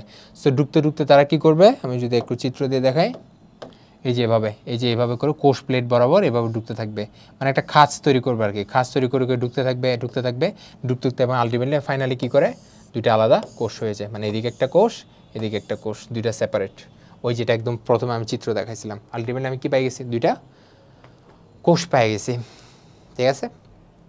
টোটাল আমি কি বুঝাইলাম এতক্ষণ ধরে, মাইটোসিস বুঝাইলাম, বুঝতে পারছো, মাইটোসিস একদম ইজি একটা জিনিস না, ক্যারিওকাইনেসিস, সাইটোকাইনেসিস। ক্যারিওকাইনেসিস আবার পাঁচটা পর্যায়ে কী কী, প্রোফেজ, মেটাফেজ, অ্যানাফেজ এবং ফাইনালি টেলোফেজ, ঠিক আছে। এবং এটার মাধ্যমে আমি টোটাল একটা কি, একটা কোষ থেকে দুইটা কোষ পাইছি, তাহলে এটা কি বিভাজন, মাইটোসিস বিভাজন, যেখানে আমি দেখছি কি নিউক্লিয়াসটা একবার বিভাজিত হয়েছে, অর্থাৎ নিউক্লিয়াস একটা থেকে দুইটা হয়েছে, আবার সাইটোপ্লাজমটা দুই দিকে দুইভাবে হয়ে দুই দিকে সাইটোপ্লাজম সমবন্টন হয়ে গেছে, তার মানে নিউক্লিয়াস বিভাজন এবং সাইটোপ্লাজম বিভাজন হয়ে আলটিমেটলি মাইটোসিস পর্যায়ের মাধ্যমে আমি কি দুইটা কোষ পাইছি। পুরা পারবো আমরা মাইটোসিস ইনশাল্লাহ, তাই না। আচ্ছা, তাহলে আশা করি তোমাদের মাইটোসিস নিয়ে কোনো সমস্যা থাকবে না, ঠিক আছে। আচ্ছা আচ্ছা, তোমাদের একটা একক কাজ থাকবে, যেটা হচ্ছে তোমাদের সুতা দিয়ে অ্যাকচুয়ালি তোমাদের এই যে মাইটোসিসের যে তোমার আছে না, এই যে সেন্ট্রোমিয়ারগুলোর বিভিন্ন অবস্থানগুলো, এগুলো তোমাকে অ্যাকচুয়ালি আঁকতে দিবে, তোমাদের করতে দিবে, এটা একদম সিম্পল। তুমি জাস্ট হচ্ছে মাঝখানে যে তুমি গিটটা কই দিবা, গিটটাই হচ্ছে আমাদের মেইনলি কি সেন্ট্রোমিয়ারটা, তাই না, ওটা কীভাবে দিবা তার উপর ভিত্তি করে আমি তাদের বলতে পারি মেটাসেন্ট্রিক, সাবমেটাসেন্ট্রিক, অ্যাক্রোসেন্ট্রিক, টেলোসেন্ট্রিক, এভাবে করে তুমি জিনিসটাকে সাজাবা, এই চিত্র এই লেখাটা পড়বা একদম ইজিলি পারবা, সরি, ঠিক আছে। আচ্ছা, এখন ভাই আমরা কি পড়বো, এই যে মাইটোসিস বললাম আমি, মোটামুটি তো মাইটোসিসের গুরুত্ব আশা করি তোমরা এখন অ্যাটলিস্ট তিনটে লিখতে পারবা, তাই না, মাইটোসিসের গুরুত্ব কি তিনটে অ্যাটলিস্ট লিখতে পারবা, কোন তিনটে তোমরা ভাবো, তিনটে আশা করি পারবা, এবং এছাড়াও তার অনেকগুলো গুরুত্ব আছে যেগুলো আমরা হয়তো বা জানি না, এটা এখন এটা নিয়ে আলোচনা করবো, ঠিক আছে। আচ্ছা, এখন তাহলে আমরা পড়বো মাইটোসিসের গুরুত্ব কি, এটা তোমাদের সৃজনশীলের গয়ের মধ্যে আসবে, তাই না, একদম সিম্পল। তো মাইটোসিসের মাধ্যমে কি হয়, সমান আয়তন এবং সমান পরিমাণ এটার কি থাকে ভারসাম্য বজায় থাকে। কারণ যদি কোষেরই ভারসাম্য বজায় না থাকে তাহলে তো আলটিমেটলি ক্যান্সার হয়ে যাবে। আমরা কি জানি ক্যান্সার কীভাবে হয়? আশা করি আমরা জানি না। তোমার ক্যান্সারটা বেসিক্যালি হয় যখন অস্বাভাবিক কোষ বিভাজন। ক্যান্সার মানে কি? অস্বাভাবিক কোষ বিভাজন। অর্থাৎ আমি এক কথায় যদি বলি মাইটোসিসের অস্বাভাবিকতাই ক্যান্সারের মূল কারণ। ঠিক আছে? সো আমার অবশ্যই মাইটোসিসের একটা কি গুরুত্বপূর্ণ ভূমিকা আছে। ঠিক আছে? আচ্ছা, তাহলে দেখো কি হয়, বহুকোষী জীবের দৈহিক বৃদ্ধি ঘটে, এগুলো রিডিং পড়বা। তারপর বহুকোষী জীবে জাইগোট নামক একটা কোষ সৃষ্টি হয়। দেখো এই জাইগোটটা কিন্তু সৃষ্টি হয় কিসের মাধ্যমে জানো? মিওসিসের মাধ্যমে। অর্থাৎ এরপর আমরা যেটা পড়বো এটা আর কি, অর্থাৎ জনন কোষ কিন্তু তৈরি করে আমাদের কি মিওসিস পদ্ধতি, এবং জনন কোষ থেকে আলটিমেটলি আমি জাইগোট তো পেয়ে গেছি। এখন এই জাইগোটটা থেকে আমার একটা শিশু তৈরি করা লাগবে না, বাচ্চা তৈরি করা লাগবে না। ওই বাচ্চাটা বানানোর জন্য কি আমার অনেক সিরিয়ালি কি ক্রমান্বয়ে বিভাজন হওয়া লাগবে। ওই বিভাজনটা আবার কোন ধরনের বিভাজন? মাইটোসিস কোষ বিভাজন। পারবো? আচ্ছা, এই একটি কোষ, জাইগোটটা একটা কোষ, এটা বারবার মাইটোসিস বিভাজনের ফলে অসংখ্য কোষ সৃষ্টির মাধ্যমে পূর্ণাঙ্গ একটা জীবে তৈরি হয়। আপাত দৃষ্টিতে মনে হতে পারে একটি থেকে দুইটি, দুইটি থেকে চারটি, এভাবে কোষের সংখ্যা বৃদ্ধি পেতে থাকলে একটি সম্পূর্ণ কোষ, যেমন একটি জীব দেখো যেটাতে প্রায় 30 ট্রিলিয়ন কোষ। আচ্ছা, এটা হচ্ছে অনেকটা, এখানে হয়তো বা তোমাদের যেটা দিচ্ছে তোমরা এটাই পড়ো, বাট তুমি যখন এইচএসসি বটানি চেক করবা তখন দেখবে 100 ট্রিলিয়ন কোষ। ঠিক আছে? পরিপূর্ণ একটা মানুষে কিন্তু 100 ট্রিলিয়ন কোষ থাকে, এটা মাথায় রাখবা। আচ্ছা, তো বুঝছো তো জিনিসটা কীভাবে হচ্ছে? এভাবে সিরিয়ালি খুব র্যাপিড ওয়েতে জিনিসটা আগাতে থাকে, এবং আগায় আমরা ফাইনাল একটা কি পরিপূর্ণ একটা জীব পেয়ে যাচ্ছি। সেটা উদ্ভিদ জীব হইতে পারে, প্রাণী হইতে পারে, তাই না? আচ্ছা, মাইটোসিস দেখো 40-50 দিনের মাথায় মানবদেহের জন্য প্রয়োজনীয় সংখ্যক কোষ তৈরি হয়ে যাবে। আচ্ছা, দেখো আরেকটা সেটা হচ্ছে মাইটোসিসে কী হয়, ক্রোমোজোমের সংখ্যা এবং কি গুণাগুণ দুটা কি থাকে? বজায় থাকে, সেম বজায় থাকে। মনে আছে ভাই আমরা পড়ছিলাম স্বপরাগায়ন, মনে আছে না? স্বপরাগায়ন পড়ছিলাম। স্বপরাগায়নে কি হয়, দুইটা যে বংশ, যেটা যে বাচ্চা তৈরি হচ্ছে কিংবা যেটা অপত্য বংশ তৈরি হচ্ছে সেটার মাতৃ দুইজনের মধ্যে হুবহু মিল থাকে, তাই না? এক্স্যাক্ট মাইটোসিসের কারণে জিনিসটা হচ্ছে। অর্থাৎ মাইটোসিসে কি রাখে? ক্রোমোজোমের অক্ষুণ্ণতা বজায় রাখে। ঠিক আছে?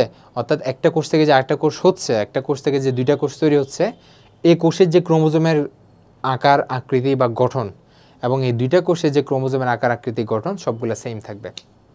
বুঝতে পারছি? এই জন্যই জিনিসটা কি বলি? সমীকরণিক বিভাজন বলি। ঠিক আছে? আরেকটা যেটা বলছি সেটা হচ্ছে অনেকগুলো এককোষী জীব যারা অ্যাকচুয়ালি কি অনুন্নত, তারা কিন্তু মাইটোসিসকে ইউজ করেই কি করে? বংশবৃদ্ধি করে। অর্থাৎ যারা একটু উন্নত তাদের ক্ষেত্রে তো এরকম করে ওই যে শুক্রাণু ডিম্বাণু গঠন করার প্রয়োজন পড়তেছে না। সো তারা কি করে? মাইটোসিসটাকে ইউজ করে নিজের সংখ্যা বৃদ্ধি করে ফেলে। বুঝতে পারছি? আচ্ছা, মাইটোসিসের ফলে কি হয়? অঙ্গজ প্রজনন সাধিত হয়। অঙ্গজ প্রজনন সেটা হচ্ছে, আমরা তো জানি অঙ্গজ প্রজনন আমরা পড়ছি না? ওই যে দেখো না, গোলাপ ফুলের একটা কাণ্ড আমরা কেটে নিয়ে যদি মাটিতে পুঁতে দেই তাহলে আরেকটা নতুন গোলাপ ফুল আমরা পেয়ে যাচ্ছি। এই যেটা হচ্ছে অঙ্গজ জনন বলি। ঠিক আছে? এই অঙ্গজ জননের জন্য কি হইতে হবে? সামান্য একটা কাণ্ড থেকে একটা পুরো গাছ তৈরি করতে হবে না? সো এই গাছ যে তৈরি করা সেটা কি? একটা মাইটোসিস কোষ বিভাজন। সিম্পল। ঠিক আছে? আচ্ছা, আরেকটা যেটা বলছি সেটা হচ্ছে কি? জনন কোষের সংখ্যা বৃদ্ধি। তোমরা ভাই ট্রাই করবা জিনিসগুলা পয়েন্ট করে করে লিখতে। ঠিক আছে? তাহলে তুমি নাম্বার বেশি পাবা। এই যে ভাই দেখো, আমি তোমাকে কিন্তু বলছি, এটা কিন্তু খুবই একটা মজার পয়েন্ট। জনন কোষ কে তৈরি করে? জনন কোষ তৈরি করবে কিন্তু আমাদের মিওসিস পদ্ধতি বা মায়োসিস, মানে জনন কোষ, অর্থাৎ শুক্রাণু ডিম্বাণু তৈরি করে কে? মায়োসিস পদ্ধতি। এখন শুক্রাণু ডিম্বাণু তৈরি হওয়ার পরে তো জাইগোট হয়ে গেছে। এখন এই জাইগোটটার কি করা লাগবে? অনেক বৃদ্ধি করা লাগবে। এটাকে করবে, এটা আবার মাইটোসিস করবে। এছাড়াও আমার যে জনন কোষের ফলে যে শুক্রাণু তৈরি হইলো, তাহলে জাস্ট একটা শুক্রাণু তৈরি হলে হবে না, কোটি কোটি শুক্রাণু তৈরি হইতে হবে, তাই না? একটা নর্মাল মানুষের দেহে অলমোস্ট আমাদের কি 300 মিলিয়ন শুক্রাণু থাকতে পারে। ঠিক আছে? কত? 300 মিলিয়ন। সো বুঝতেছো তো কত বেশি। সো এই যে 300 মিলিয়ন শুক্রাণু বানানো, এই বানানোর কাজটা আবার কি করবে? অবভিয়াসলি মাইটোসিস করবে, কারণ মাইটোসিসের কাজই তো কি? বাড়ানো। ঠিক আছে? বুঝতে পারছি? এই জিনিসটা এটা বোঝাচ্ছে, অর্থাৎ জনন কোষের সংখ্যা বৃদ্ধি। আচ্ছা, তারপর একটা কি বলছি? ক্ষতস্থান পূরণ। বললাম না ক্ষতস্থান কিভাবে পূরণ হয়? অলরেডি বলে ফেলছি, তাই না? ক্ষতস্থান পূরণ করা কার কাজ? মাইটোসিসের কাজ। আচ্ছা, আবার কিছু জীবকোষ আছে যাদের কি আয়ুষ্কালটা কি খুব কম। এসব কোষটা হচ্ছে যখন ধরো আমাদের জিহ্বার যেসব উপরে লেয়ার আছে, ভাই আমরা সারাদিন খাবার দাবার খাচ্ছি না? সারাদিন বিভিন্ন রকম খাবার খাচ্ছি, খাবারের মধ্যে কত জীবাণু আছে, কত রকম জিনিস, অ্যাসিড আছে, ক্ষার আছে, যার কারণে জিহ্বার যে উপরের লেয়ারের যে কোষগুলো, এগুলো কি হয়? তোমার কি নষ্ট হয়ে যায়। এবং জিহ্বার যে কোষগুলো, এগুলো প্রতি 5 থেকে 10 দিন পর পর প্রতি 5 থেকে 10 দিন পর পর কি হয়, নতুন কোষ দিয়ে পুনঃস্থাপিত হয়। এবং এই যে নতুন কোষ দিয়ে পুনঃস্থাপিত হচ্ছে, এটা কি দিয়ে হবে? অবশ্যই মাইটোসিস দিয়ে হবে। বুঝতে পারছি? আচ্ছা, ঠিক আছে। আচ্ছা, তারপর লাস্টে যেটা বললাম, অর্থাৎ মাইটোসিসের মাধ্যমে কি হচ্ছে, জীবজগতের যে গুণগত বৈশিষ্ট্য সেটা কি থাকে, স্থিতিশীলতা বজায় থাকে। কারণ সব কিছু তো সমান সমান হচ্ছে, তাই না? এই জন্যই স্থিতিশীলতা বজায় থাকে। এবং যদি অনিয়ন্ত্রিত মাইটোসিস হয়, অর্থাৎ অস্বাভাবিক কোষ বিভাজন, অর্থাৎ যে মাইটোসিসটাকে আমি নিয়ন্ত্রণ করতে পারতেছি না, সো যদি মাইটোসিস যদি নিয়ন্ত্রণ করতে না পারি, তাহলে আমি যতটুকু চাচ্ছি তার চেয়ে অনেক বেশি কোষ তৈরি হয়ে যাবে না, এবং এটার ফলে কিন্তু কি হয়, টিউমার অথবা ক্যান্সার তৈরি হয়। ঠিক আছে, পারবো আমরা? আচ্ছা, এই যে টিউমার, ক্যান্সার, এগুলো হচ্ছে মেইনলি কিসের জন্য? সেটা হচ্ছে অস্বাভাবিক কোষ বিভাজনের জন্য।